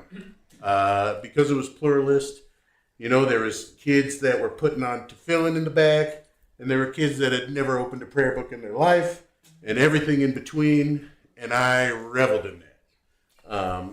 And that was formative. We also had, Israeli counselors who were, just the coolest guys and girls ever that we looked up to. And then I would go back to Wayne, where things were different. Nobody was doing Rakud over at Wayne. But it was fun. So my summers were like Jewish, and the rest of the years they were like Nebraska. And, all was pretty good. When I had my bar mitzvah, I invited my entire 7th grade class, which was a big deal for Wayne, Nebraska. Like, the local drugstore got inundated with requests for bar mitzvah cards, which was new for them. And so they bought one set of bar mitzvah cards. They all came to me. I also got a handful of birthday cards because Wikipedia didn't exist at the time, and people thought bar mitzvah was like a Jewish birthday. In fact, when I go back to visit, people still come up to me and say, "Hey, when are you having another bar mitzvah?" That party is great. So, it's what I knew growing up, but I also knew, like, I was in a place where, even though I was born there, I was born in the hospital on the hill, like most of the other kids, like, I didn't exactly belong, But, that was fine. So, I went to high school and I really didn't deal with sort of any anti-Semitism necessarily there, but I dealt with ignorance, I would say. I had friends that were like, "You guys killed Christ." And I'm like, I never met the guy. I had nothing to do with any of that. Minor stuff like that.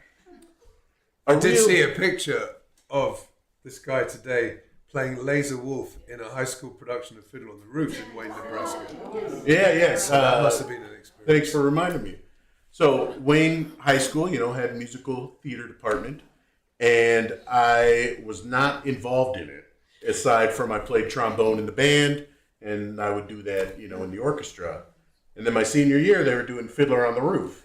How'd they choose that? I don't know. Randomly. You'd be amazed how many high schools do Fiddler on the Roof. Yeah. Yeah, the licensing costs, I imagine, are low. But I had seen a videotape of Wayne High School doing Fiddler on the Roof in, like, the 80s. And they had, people standing around the candles, blessing them like this. And I said, you know what, I'm just going to be in the play and make sure that doesn't happen. Maybe add a small flavor of authenticity. Then I got cast as Laser Wolf. Did a bang-up job. And put that behind me until a few weeks ago when you made me reprise, not as Laser Wolf, but as Beefy Russian number 2. Which is a way better role. So that was my high school experience. I was not a terribly good student, but I was involved in a lot of, like, extracurricular stuff. I was in the band. I worked at the local grocery store. I was student body president my senior year. I ran a very humorous campaign, and that's all it took. But then, graduated high school, went to college, and I was excited for that because growing up in Wayne, I was the Jew, which, for good or bad, it wasn't really what I wanted to necessarily be. I had a lot of other qualities, dashing, handsome guy, third to last in cross country, like a lot of really positive things that were being overshadowed. And college was an opportunity to, like, just be who I wanted to be. And so that was exciting. And where was College, University of Nebraska at Lincoln. My dad worked there, so they got a good deal on tuition, and I chose the path of least resistance. But then there's this kid, Doug, who was in my dorm room. We were hanging out, and he was looking through my clothes, and he saw that I had a Israeli scout uniform in there, just, because I had liked the shirt. And I had been a Boy Scout, Eagle Scout, no big deal. And he was like, Nate, what's your last name again? And I was like, it's Shapiro. He's like, you Jewish? Yep, I am. And that is how I got slightly involved in Hillel. But a bigger moment for me was I was in a class on international relations. And they were talking about the Israeli-Arab conflict. Maybe you've heard of it. And I was in the back of the classroom. And, I'm going to tell you guys something. I want you to judge. I was a little stoned. And I was not really paying that close of attention because I had learned about Israel, Palestine my whole life. And this was like an honors level class. Not that I was in the honors program. It was a fluke that I was in the class, but everybody else was. And one of the students asked the teacher, okay, so which side are Jews again? The Israelis or the Palestinians? And I was gobsmacked. I was in the back of the class and I'm like, and everybody else was just sitting there normally. And I was like, wait a minute, do people not really know about this? And so I started getting obsessed with learning about Israel and Palestine and all that stuff. I started reading like Arutz Sheva, which is kind of a right-wing sort of settler news source. I was reading Al Jazeera. I was reading Haaretz. I don't think Times of Israel existed at the time, but that's kind of my standard news source now. And what I was discovering was that I felt like there was a big injustice going on. That as a Jewish person, Israel existed as kind of an insurance policy. You see what was it, Operation Magic Carpet or whatever, where they took the Yemenite people and brought them to Israel and the Ethiopians brought back to Israel, and that, we know history. We know it's good to have a plan B. And Israel was our plan B, and it was Israelis that were paying the premiums on that. They're the ones that are getting drafted into the army, and I'm over here in college just having the time of my life, not doing anything for anybody aside from keeping my grades up so my parents don't, cut off the gravy train. And I decided, I'm young, maybe I could do something, So I had that thought in my head. After freshman year of college, the synagogue I grew up in, Congregation Beth Shalom, for those who were paying attention, there was a couple there that were very involved in something called the Brandeis Collegiate Institute, BCI. Anybody ever heard of it? Yes. Yeah. So I got sent to that, which was a wonderful opportunity. They take 26 Jews between 18 and whatever age, and it's all about exploring your Jewish roots and, doing cool hippie stuff and, walking around without shoes on and gardens. And anyway, I met a lot of cool people, and I met some Israelis, and I had been talking to them about, the IDF and all that. And this guy, I remember his name was Shai Kanani. Anybody know Shai Kanani? All right. Well, if you meet him, he's a good guy. And he told me that non-Israelis could join the military there. And I said, oh, no kidding, huh? And that stuck with me. And when I got back from that, and granted, this was 2006, so I had to wait to go use the internet until the program was over. And I Googled it. Sure enough, he was right. There was a way in. And I told my parents, I said, guys, I'm going to go join the IDF. And they said, no, you're not. And I said, okay, no, I'm not, I guess. And I went back to, college, but I couldn't shake it anymore. You know, the bug was in there, and I was like, this is something I think I gotta do. Like a lot of things in my life, I've said, I want to do that, and I don't do it. You know, a little flighty. But every day I woke up, this stuck with me. And I did a lot of research on, you know, what it means to do that, what your life would be like. And after 6 months, I went back to my parents and I said, all right, I want to have a conversation with you. And I said, you know, I asked you 6 months ago, you know, what you thought if I go do the IDF.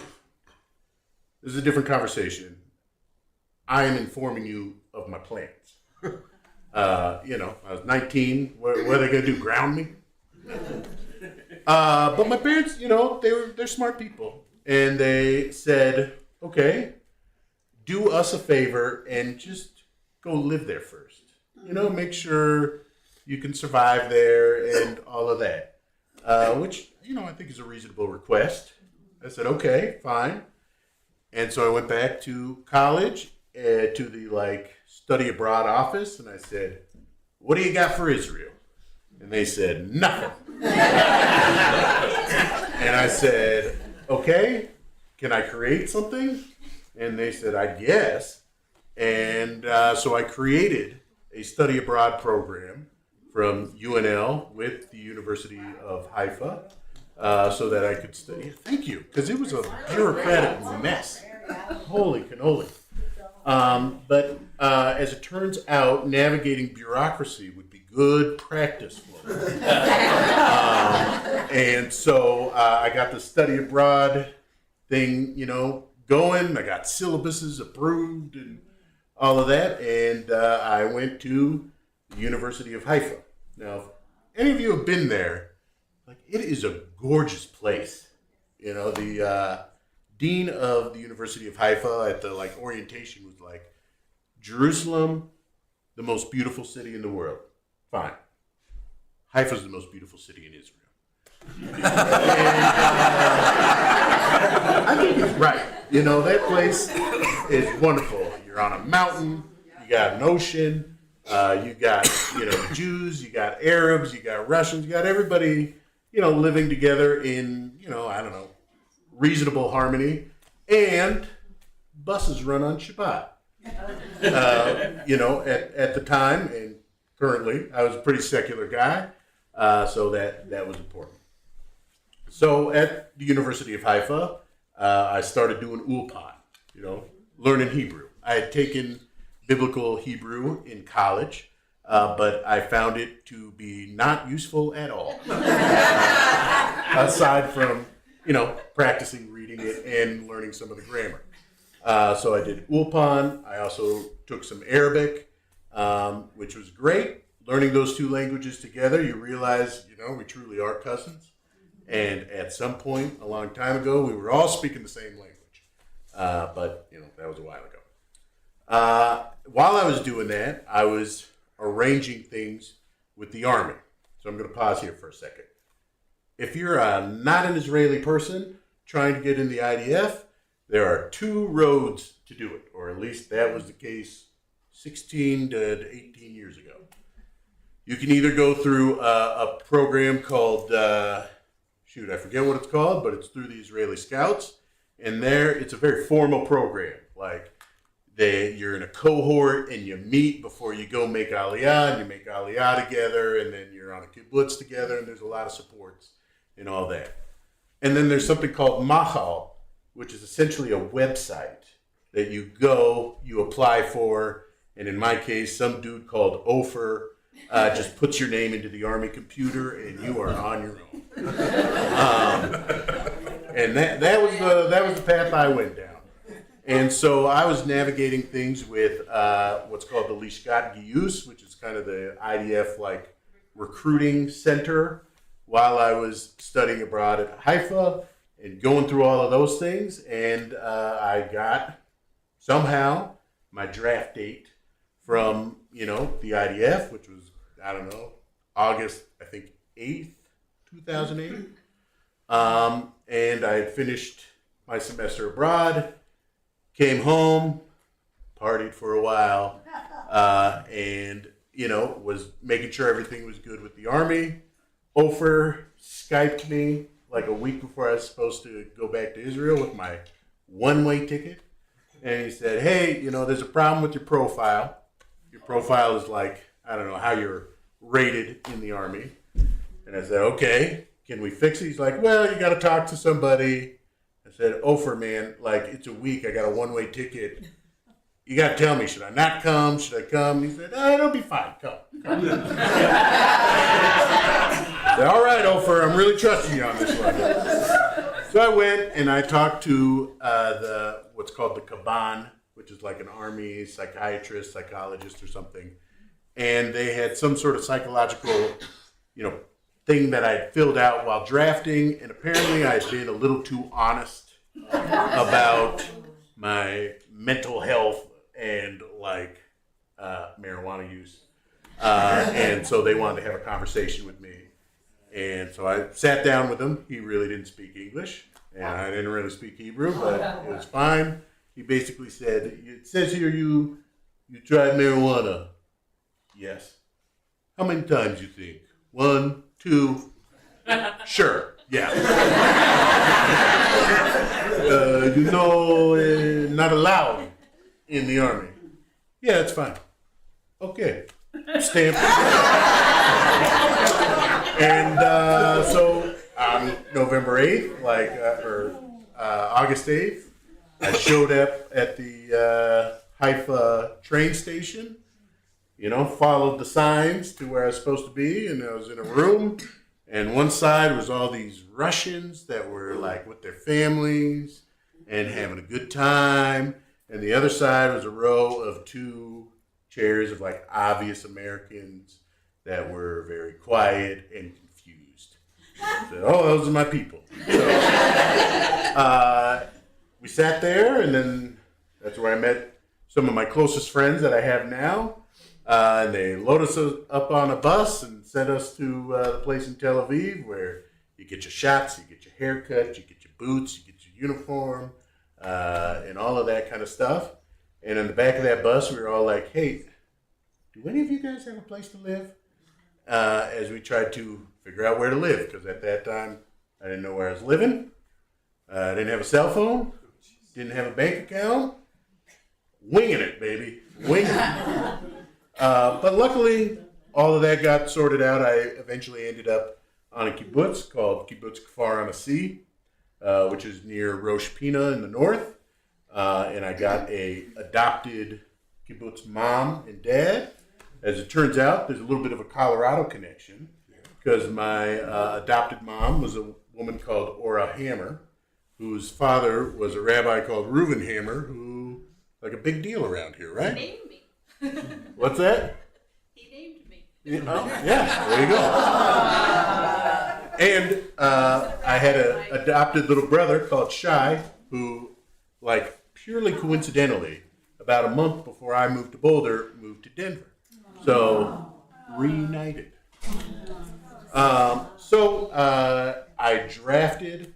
The first 3 months of my service were at a base called Mikveh Alon, which is where they send all the people that don't know Hebrew very well. And so you are in with a bunch of people that don't know Hebrew, and they expect you to actually learn Hebrew, which is, doesn't really happen, but that's fine. You had classes. Fun little story. My Mifakedet, that was my female commander of Hebrew, I ended up dating her. So, sad to say it didn't last, but that's the way the cookie crumbles. So after 3 months of that, I drafted into the Nachal unit, which is a infantry brigade. The Nachal, the infantry brigades in the IDF are kind of similar to frats, in the sense one thinks they're better than the other, and they have all these rivalries, but they're all the same. And so the Nachal had a stereotype of being left-wing guys or kibbutznikim, intellectuals. I don't know what I was doing there, but they threw me in there. they also deal with like special needs soldiers. So there's a lot of Chayalim Bodadim, you know, a lot of Ethiopians and all that kind of stuff. So yeah, it was great. You know, good guys.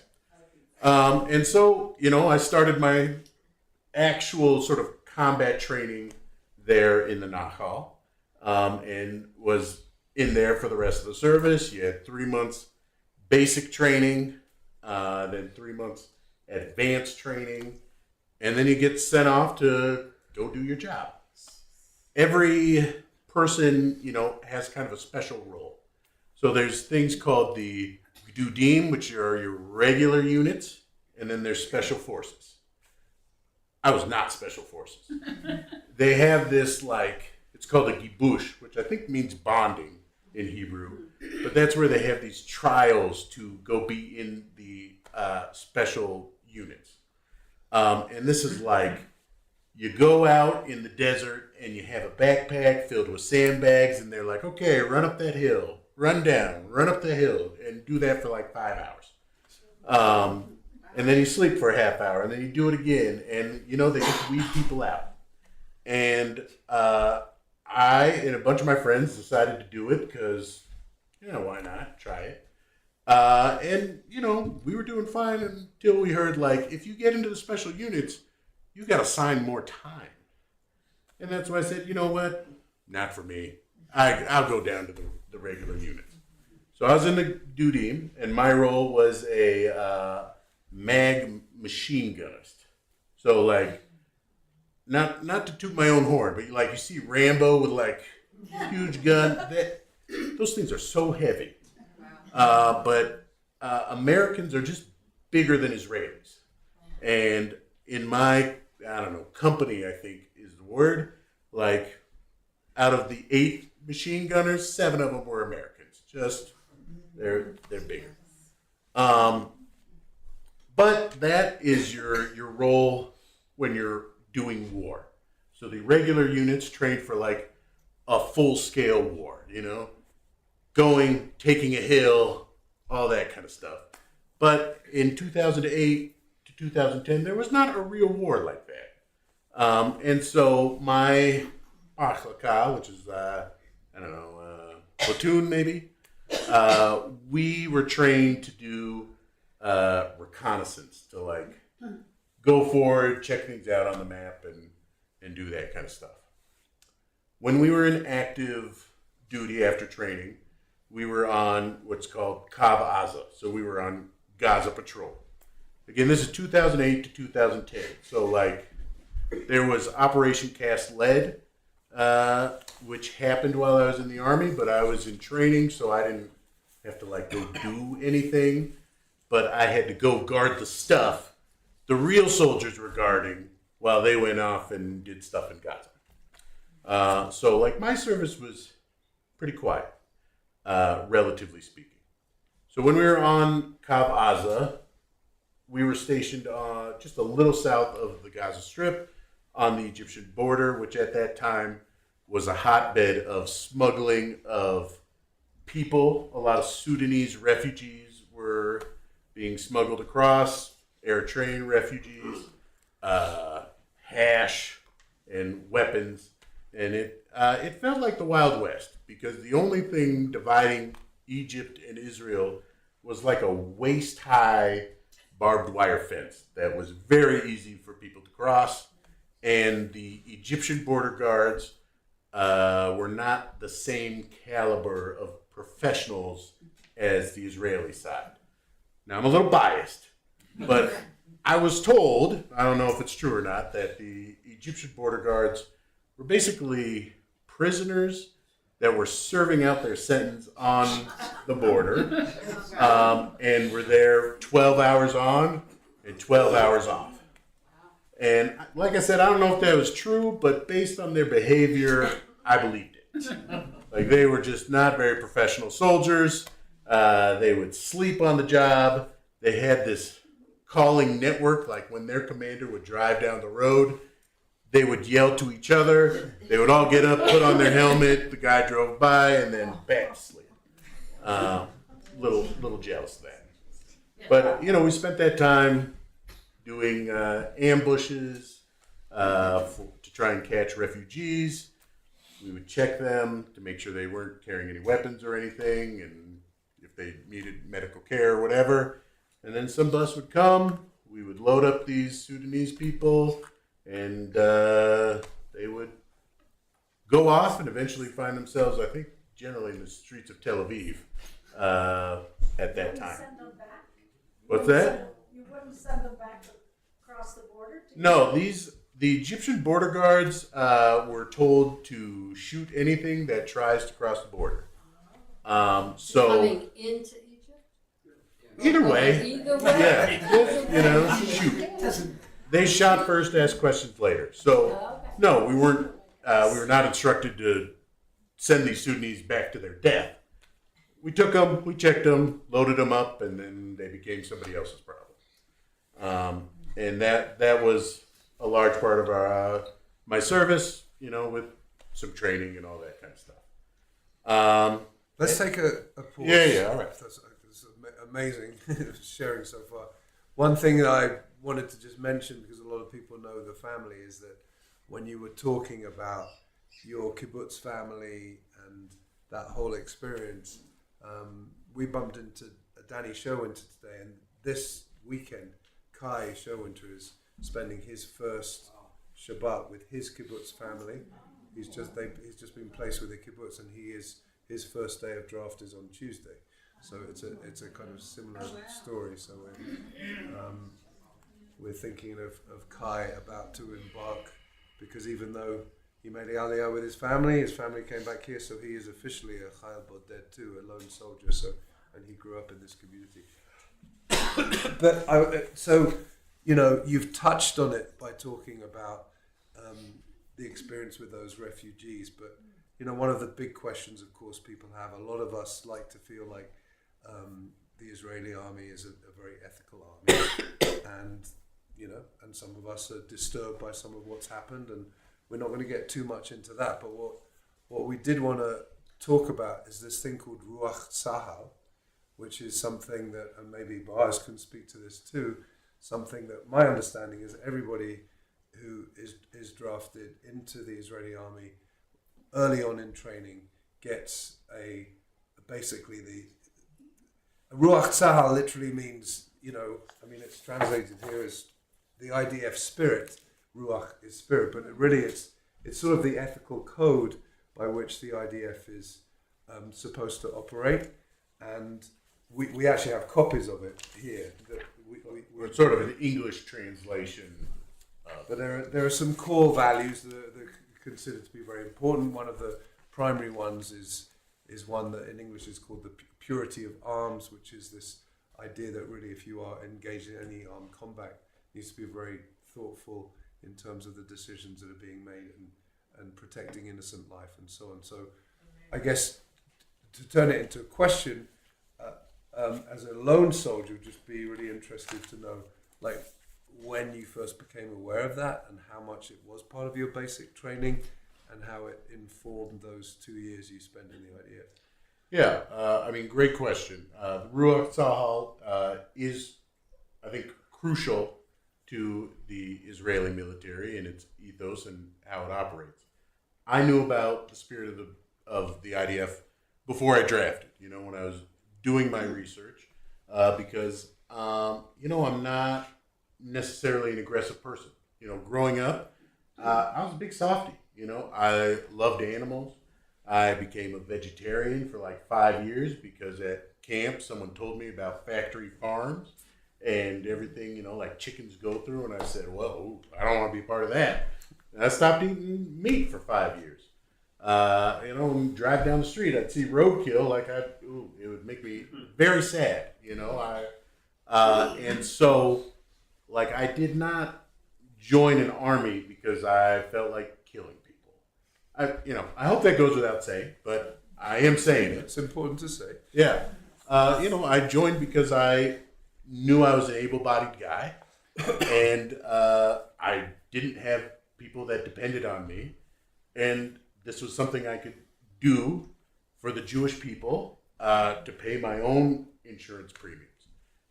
So, in my research, joining an army was not something I necessarily wanted to actually do.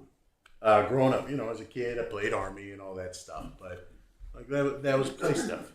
So when I did my research, I read through the Ruach Sahal, the ethics of the IDF, and it made a lot of sense to me. If you have to engage in, armed combat, like there should be rules, and what those rules are, and I agreed totally with the spirit of the IDF.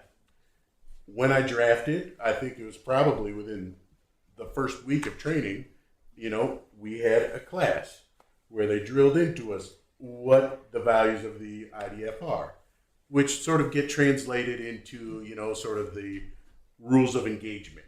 You can't, at least this was true when I was in the IDF, you can't go off half-cocked shooting whoever you want. Like, you have to account for every bullet you have.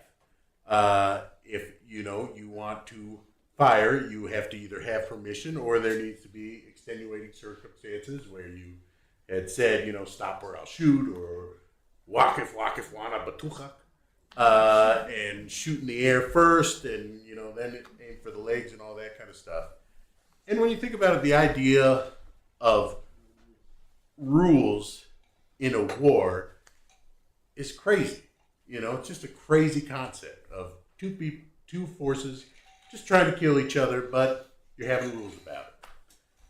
But that's how it is. You got to have some rules, and Ruach Sahal are rules that I personally, believed in terms of minimizing civilian casualties and acting in a professional manner, and still being focused on the mission at hand, because when you join the army, you swear an oath, that you're going to do what you need to do to defend the state of Israel, but within these parameters.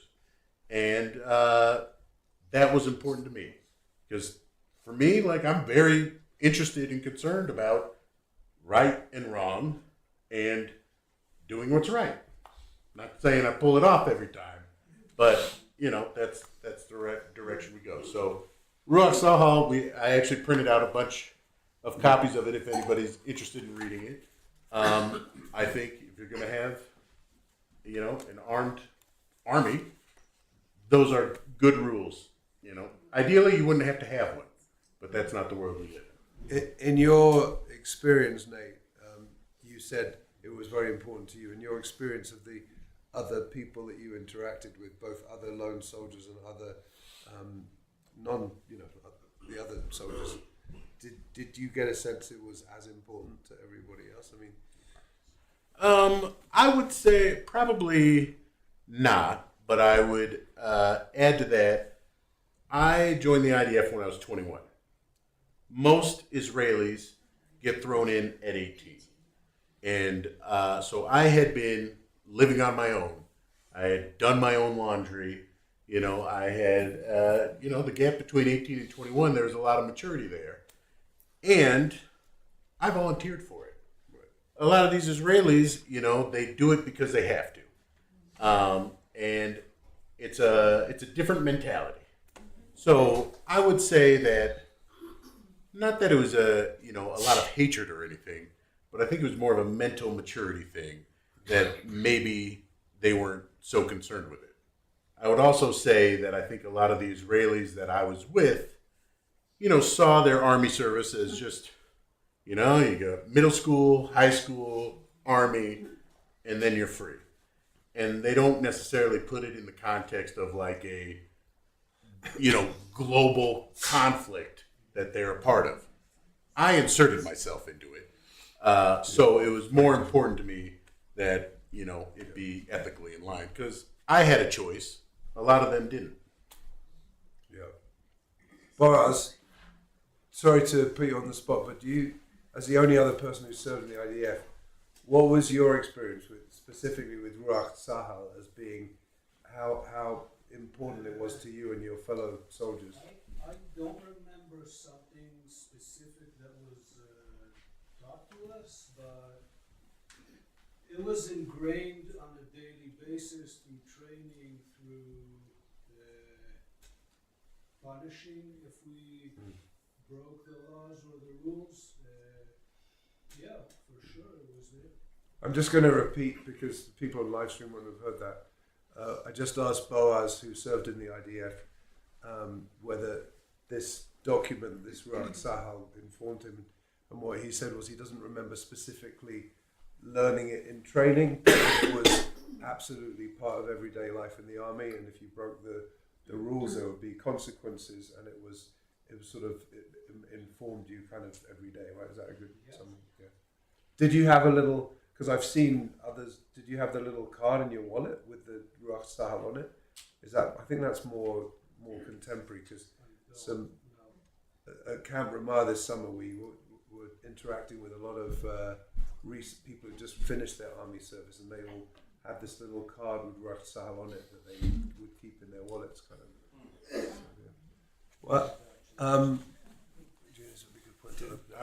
I would add to that. I do specifically remember being told, like, it is your responsibility as a soldier to follow the Ruach Sahal.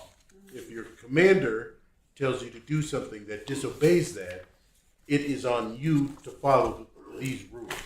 So it was really pounded into our heads that these rules, it was our responsibility to follow these rules, and saying, well, I was ordered to do something else, doesn't cut it. Which came up in a big way in this country, right? With Senator Mark Kelly and so it's like it's a big deal if you, as a soldier, feel you are bound by a code of ethics, and you have a commanding officer who's going against that. It brings up huge ethical questions. I'm happy to report I never was in any of that kind of moral quandary, but I do remember specifically, being told that, which, is a good thing. So as you look back now, I mean, I'm sure there's loads more stories you have about your time in the service, but you left that, this is your third job as a synagogue executive director and some other jobs before that, but like, how do you feel that experience has informed who you are today?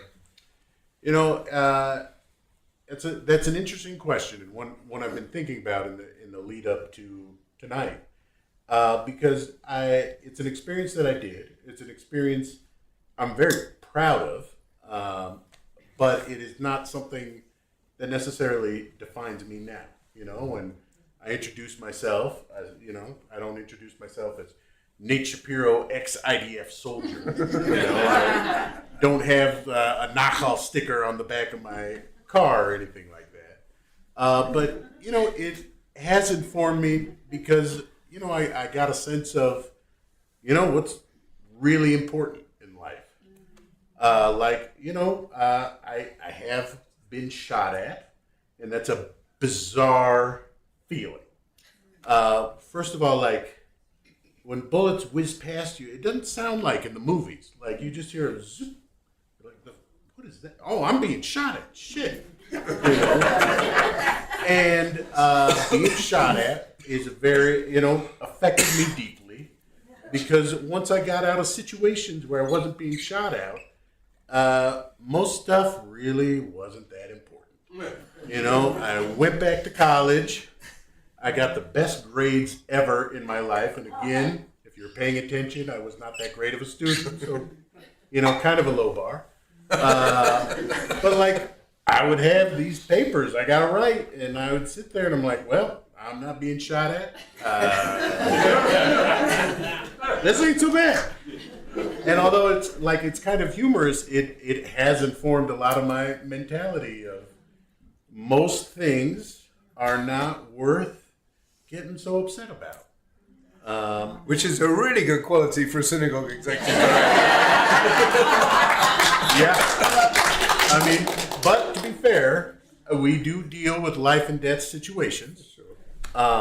But yeah, it has helped me, maintain, I think, a little more of an even keel, I guess. Did you have to shoot at? Yeah. One thing you get asked a lot, which is, not the most pleasant question. The question, by the way, for people on live stream was, what was the question? Did you have to shoot at people? Yeah. And they talked about being shot at. Did he shoot at? Yeah. So, an unpleasant question that sometimes get asked is, did you kill anybody? I didn't join the army to kill people. It's not something I wanted to do, but it's something I wanted to be prepared to do if I had to. And so, the honest question of whether I killed somebody or not, I don't know. When you're in a squad of 10 people and you're all shooting at the same target, I mean, doesn't matter whose bullet did the deed or not. But, yeah. Not much, but yes. So I think, if it's okay with you, I think this is a good point to open it up a little bit more. I know Oren had his hand up, right? Sure. And let's just take a few questions. I think we can go for another 10, 15 minutes or so, if that's good with people. I know it's Boulder, so it's late. So if you need to leave, yes, good night. But so Oren, Well, Oren. So, thanks for doing this. I think we've talked a little bit about it before, but getting to hear the long form tonight has been nice. So I think we're similar, somewhat similar. Similar. Thank you age, for the compliment. Similar age, similar American, Jewish upbringing. My name is Oren, but I'm an American. I barely speak Hebrew, but I'm connected to Israel, deeply through my mom and my Judaism. But what do you think it is about your upbringing, where you're from, or or college or whatever, that made you act on this? Whereas I grew up in a very Jewish place, and I envy you because you had this opportunity to actually follow through and to go to Israel and do this thing to what you said was pay the premium. Whereas I had this dense Jewish experience, living in New York in a Jewish place, and I did not do that. And so what was it? What was it that you're I have to pay this premium? And why did you see it like that? Well, let me just try and summarize the question. Yes. Again, because people. So Oren just observed that Nate and Oren are similar. They know each other. They hang out. Similar age, experience. Oren grew up in a much more Jewish environment in New York, but very Jewish and very connected to Israel, but did not make a decision like this. And Nate grew up with what he grew up with, which we heard about, and did make this experience. So Oren is asking essentially, what is it about that upbringing that made you make this decision? Is that fair summary? Yeah, that's fair. Or was it anything at all? Or was it just purely personal? Or was it something in your environment where you were we need this, and I need to do something? I think it's there's a few things, and I think you touched on it really in your question. Was you grew up in a thriving Jewish community? I did not. Yeah. And so I was searching for home, and it was not Wayne, Nebraska. All due respect to Wayne, Nebraska. It's a wonderful place to be from, but kill me if I die there. You know what I'm saying? And there was no Jews in Wayne. I went to Israel.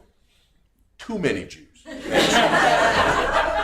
But I think it was that the search for the feeling of belonging, which inspired me a lot. That plus wanting some adventure, wrestling with my own masculinity is probably a part of it too. But I would say it was the search for wanting to be in a place where I felt like I belonged, which, in all honesty, wasn't really Israel. I mean, Israel exists for us, and I got, love for the place, but I didn't feel like I belonged there. That's why I'm here and not there now. Or in Wayne. Right. Yeah. Right. Jeffrey? Yeah. Being an executive director of a synagogue is not a usual occupation. question I have is, why did you decide to go into this area? Because you've been an executive director of several synagogues. Why did you choose this, quote, profession? I would say I never actually chose it. After college, my first job out of college was working in a group home for folks with developmental disabilities. And I got promoted very quickly to managing that home. And I got a lot of fulfillment from, dedicating my professional life to something other than accumulating wealth for myself or accumulating wealth for my boss. I wanted my professional life to have a little bit more meaning. However, the particular field I was in was not one that led to a comfortable lifestyle. And I realized if I wanted to be in the nonprofit sector and live the life that I wanted to live, I had to learn how to do administration. So I was in Lincoln, Nebraska. I moved to Omaha to be with my then girlfriend, now wife, and also the University of Nebraska at Omaha had a Master's in Public Administration program that I started in. I got a job at United Way to learn how to do administration, and also the other way to be successful in the nonprofit industry is learn how to do fundraising. And so I studied those two things. So I didn't have to be in the front lines of the nonprofit sector getting punched in the face or covering shifts for people that got arrested on their way to work and all the other unpleasantries that I was dealing with at the time. So from that jumping off point, I was working for the United Way of the Midlands in Omaha, and an opportunity opened up at the Jewish Federation of Omaha in their development department, and I got hired there and worked there. Then our local Orthodox synagogue, like 120 families, their executive director retired, and they asked me if I'd, apply, and I did. And that's how I got into the executive director game. And it's just, it's what I know how to do. I like doing it most of the time. And I would say I'm skilled at dealing with Jews. We're not the most pleasant people all the time. Hope I'm not recording the live stream on that, but if I am, it's pretty much my own fault. And I love serving the Jewish people. As Rabbi can probably attest to, I love being at Bonei Shalom. I don't necessarily love sitting in this room. And being an executive director means I'm at synagogue all the time, and I think it's good for me to be at synagogue. I take pride in the fact that I get paid to be at synagogue. But, I love everything about synagogue. It's just, I'm a little too antsy sometimes to sit in services. And so the executive director job is really the perfect job for that. Yes. Because I have the excuse, I got to get up, check in with the security guard, and make sure Lisa's doing her thing. And Rabbi's not getting offended because I'm doing all that stuff. So, it's a great spot for me. And I get to hang out with all of you guys.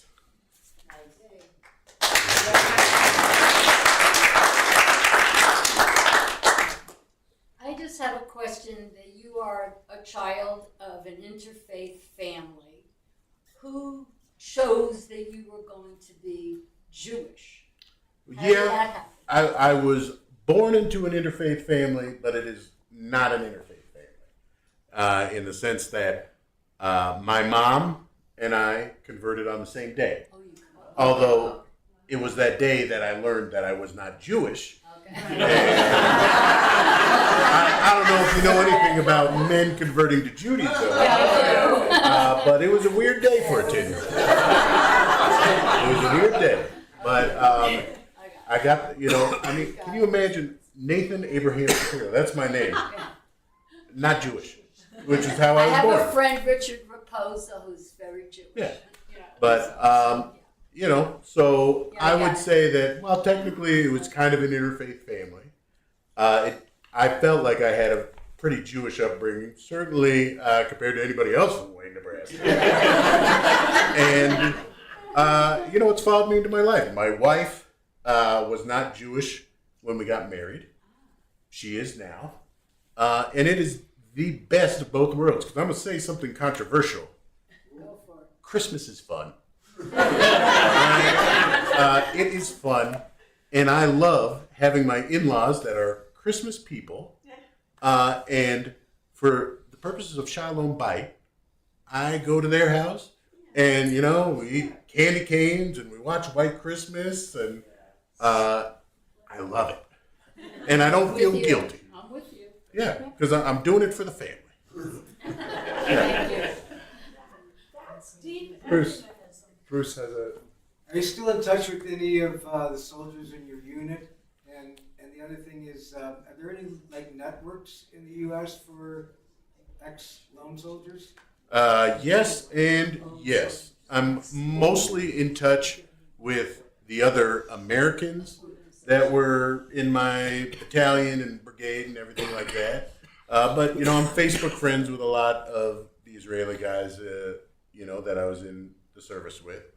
The past 2 years, I've been very appreciative of the fact that I'm here and I'm not obligated to do, reserve duty, because they have had to do it, and good on them. But that's all very unpleasant. And maybe I've gotten soft in my old age. Anybody who saw that picture of me in the email can see that I have actually gotten a little soft. Like war, it's a young man's game. And there are networks also. I don't know of any kind of locally here, but I got a buddy who's in LA and he's active in an organization over there where they were collecting armor and helmets and all that stuff to send over, at the earlier part of the war. So there are networks. That kind of thing. Liz? Yeah, just, did you ever consider after your service staying there, why didn't you feel that need, being connected, especially the other lone soldiers that you met, and did that establish a network of people that you felt like maybe you were connected to and wanted to stay there or live there? Let's just ask the question. Sorry, just about. What was there a time where you thought about staying and not coming back after all the networks and the connections that you made with people? Well, part of it was I dropped out of college to go do the IDF, and I was sort of surprised that I got through my service, and then I was like, oh well, now what? And I was like, I suppose I should go finish college. So that's why I came back. I did, have a girlfriend, my commander, that, I really liked, but I came back to finish college. The sort of idea had been, then I would go back to Israel. But as soon as I landed here, I was like, I'm not going back. Israel is so small, and, it's just, there's so many people. And I came back here to Nebraska where there's all this space. There's no geopolitical problems. You walk into the grocery store, there's 50 different types of Oreos. Why would I want to go back to Israel where, you got 2 types of cookies, 1 toothbrush? Maybe it's materialism, but I think it was mostly I liked getting on the road and driving for hours and not being in a hostile nation. And that is just not so much an option in Israel. I didn't have any family there. And, that's why I came back. Israel's a hard place to live. Sarah? I have a sort of unusual question. So, I think you're incredibly funny, and Thank I really you. think you have a great attitude, great sense of humor. I could listen to you a long time. Have you ever Read your weekly considered- e-news. I got a column. All right. Takes notes. Have you ever considered putting together a stand-up routine? I would say I have fantasized about it, but you know, the truth is, like, I want to serve, and you I could serve people, making them laugh. It's such a great sure, idea. but there's a lot of people that are better at it than I am, and you know, like everybody else, you know, I go through bouts of negativity. And I don't want to have to rely on making people laugh when I feel like shit. So I'll just try and be kind of a funny guy in my normal day-to-day life. But thanks. I mean, you really stroked my ego quite a bit. I'll be telling my wife about that when I get home. Is she not watching? You can do a fundraiser. Probably not. What's that? You can do a fundraiser for Bonnet Shalom. I mean, have you not read my emails? I'm trying to do it all the time. It never ends. It never ends. The fundraising never ends. Jerry, maybe one, maybe two more questions, and then I think we'll wrap things up. Have Jerry. you gone back to Israel since the IDF? And how was that experience if you did go back? I did go back when I was working for the Federation. I was in charge of our Partnership Together program, if you're familiar with that. So I had to go over for that. And, you know, it was an interesting experience because when you get released from the Army, they give you money in an account that sits there for like 5 years that you can use to go to college or buy a car or get married. And I had forgotten that existed. Wow. And like somebody had reminded me, some Israeli guy, and he's like, "Did you get your Picadone?" I was like, "What? What is that?" He's like, "Dude, it's that money, like thousands of dollars that they put in an account." So when I went back, I had to try and figure out how to get that money, which I did figure out how to do, and was a down payment for my house in Omaha, which I sold in October. Yeah. So, I mean, it was great to go back. Like, it's a wonderful place, and I love going there. And after a couple of days, the Hebrew, you know, works through the rust, and, you know, I have a connection to that place. Like, I think the most Israeli thing you could do is be in the Army. And I'm very appreciative that I had that experience. Like, God forbid we are in a world where, like, I feel the need, like, I got to go to Israel for survival. Like, I'm confident I can make it work. But I love visiting. I just, you know, I don't think it's in the cards to live there, especially given I just moved to the most beautiful place in the planet, Boulder, Colorado, with the greatest community ever. Like, you know, and I'm not, you know, it might sound like pandering, and it's not. But as I said to your conversation, like looking for a sense of belonging, like, I feel that more here than I did in Wayne or Israel. Like I said, Wayne, not enough Jews. Israel, too many Jews. Boulder,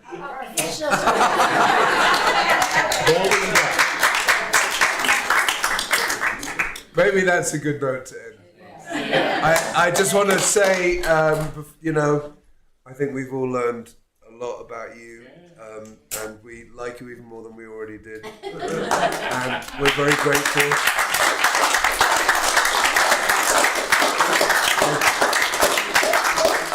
If you feel really moved by this talk, give some money to me. Rabbi's match. It doubles the money. And, you know, talking of Israel and the experience that Nate has had, and with Rachel being a tour guide, we really are going to start thinking. We are overdue for a Bonnet Shalom. Yes. You know, some people here, the Pittsburghs, the Orensteins, were on our only ever Israel trip, which was in 2005. 34. There were 34 people went to Israel from Bonnet Shalom in 2005, and as a community, we haven't been back since. So I think we're overdue, and I think once we've got a full team of we have our own tour guide. We have our own tour guide, but also once we have a full staff here, and that's not happened by the end of the month. Do you want to say? All right. Well, since you guys are here and you're all now my special friends in the inner circle, and assuming these people give me their bios next week, I had written offers accepted today for a communications person and a facilities and operations person, which, facilities person will start on the 17th and the operations on the 26th. And I'm very excited because I've been doing a lot of those things, and I want to get back to asking people for money. So and organizing an Israel trip. What's that? Do they do stand-up? No, that's my lane. But I do have experience with organizing Israel trips. When I was with the Federation in Omaha, I organized the teen trip to Israel, where we had teens from all the different synagogues and clergy members, and we all went to Israel together. Which, ironically, a few weeks ago, Rachel was a tour guide for that same trip. Yeah, that's true. I forgot about that. Well, I just want to say to you all, thank you very much for being such a kind and welcoming audience. I do enjoy hearing myself talk, and so this is a very... You can rewatch it on the recording. Maybe you should be executive director. So, thank you so much. I know y'all go to sleep early here in Boulder, so thanks for If staying. people do want to see this Ruach Tzahal document, there are copies of it here. Maybe I'll just leave them by the door and you can take one. Do you have any electronic versions? Well, you can find it. Yeah. It was electronic until I printed it. So. I'm happy to send it to you. And I was going to say, when you organize a trip, do not use the airline we used in 2005. Who did you use? Is there? I've never even heard of that. That's why. Okay.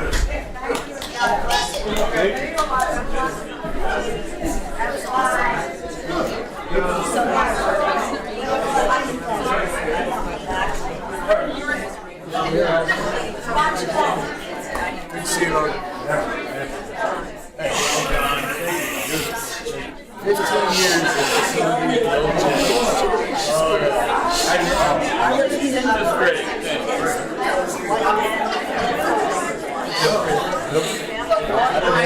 Have a good trip, Linda.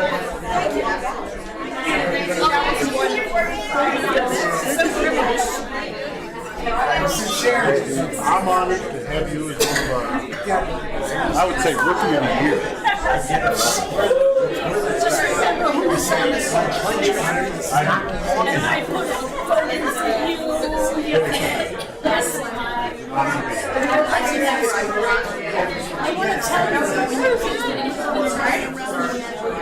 I don't even know what it looks like.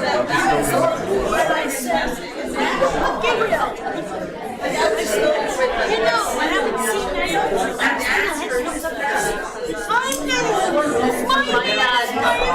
I said she came to my house now.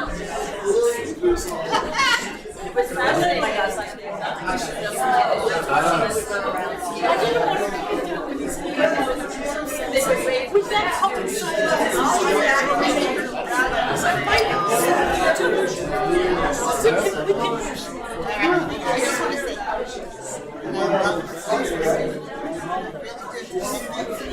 Yeah, that's great, right? One day, I'll tell you about our airline experience. It was 13 hours of night. Well, this is from New York.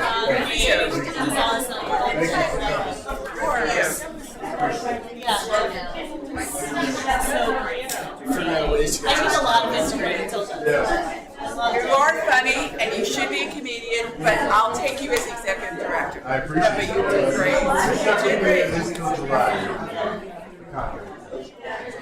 I'll wait till July. Next July? What is this? We have to now negotiate with you now? Oh, I have nothing to do with that. Okay, We'd love you to stay.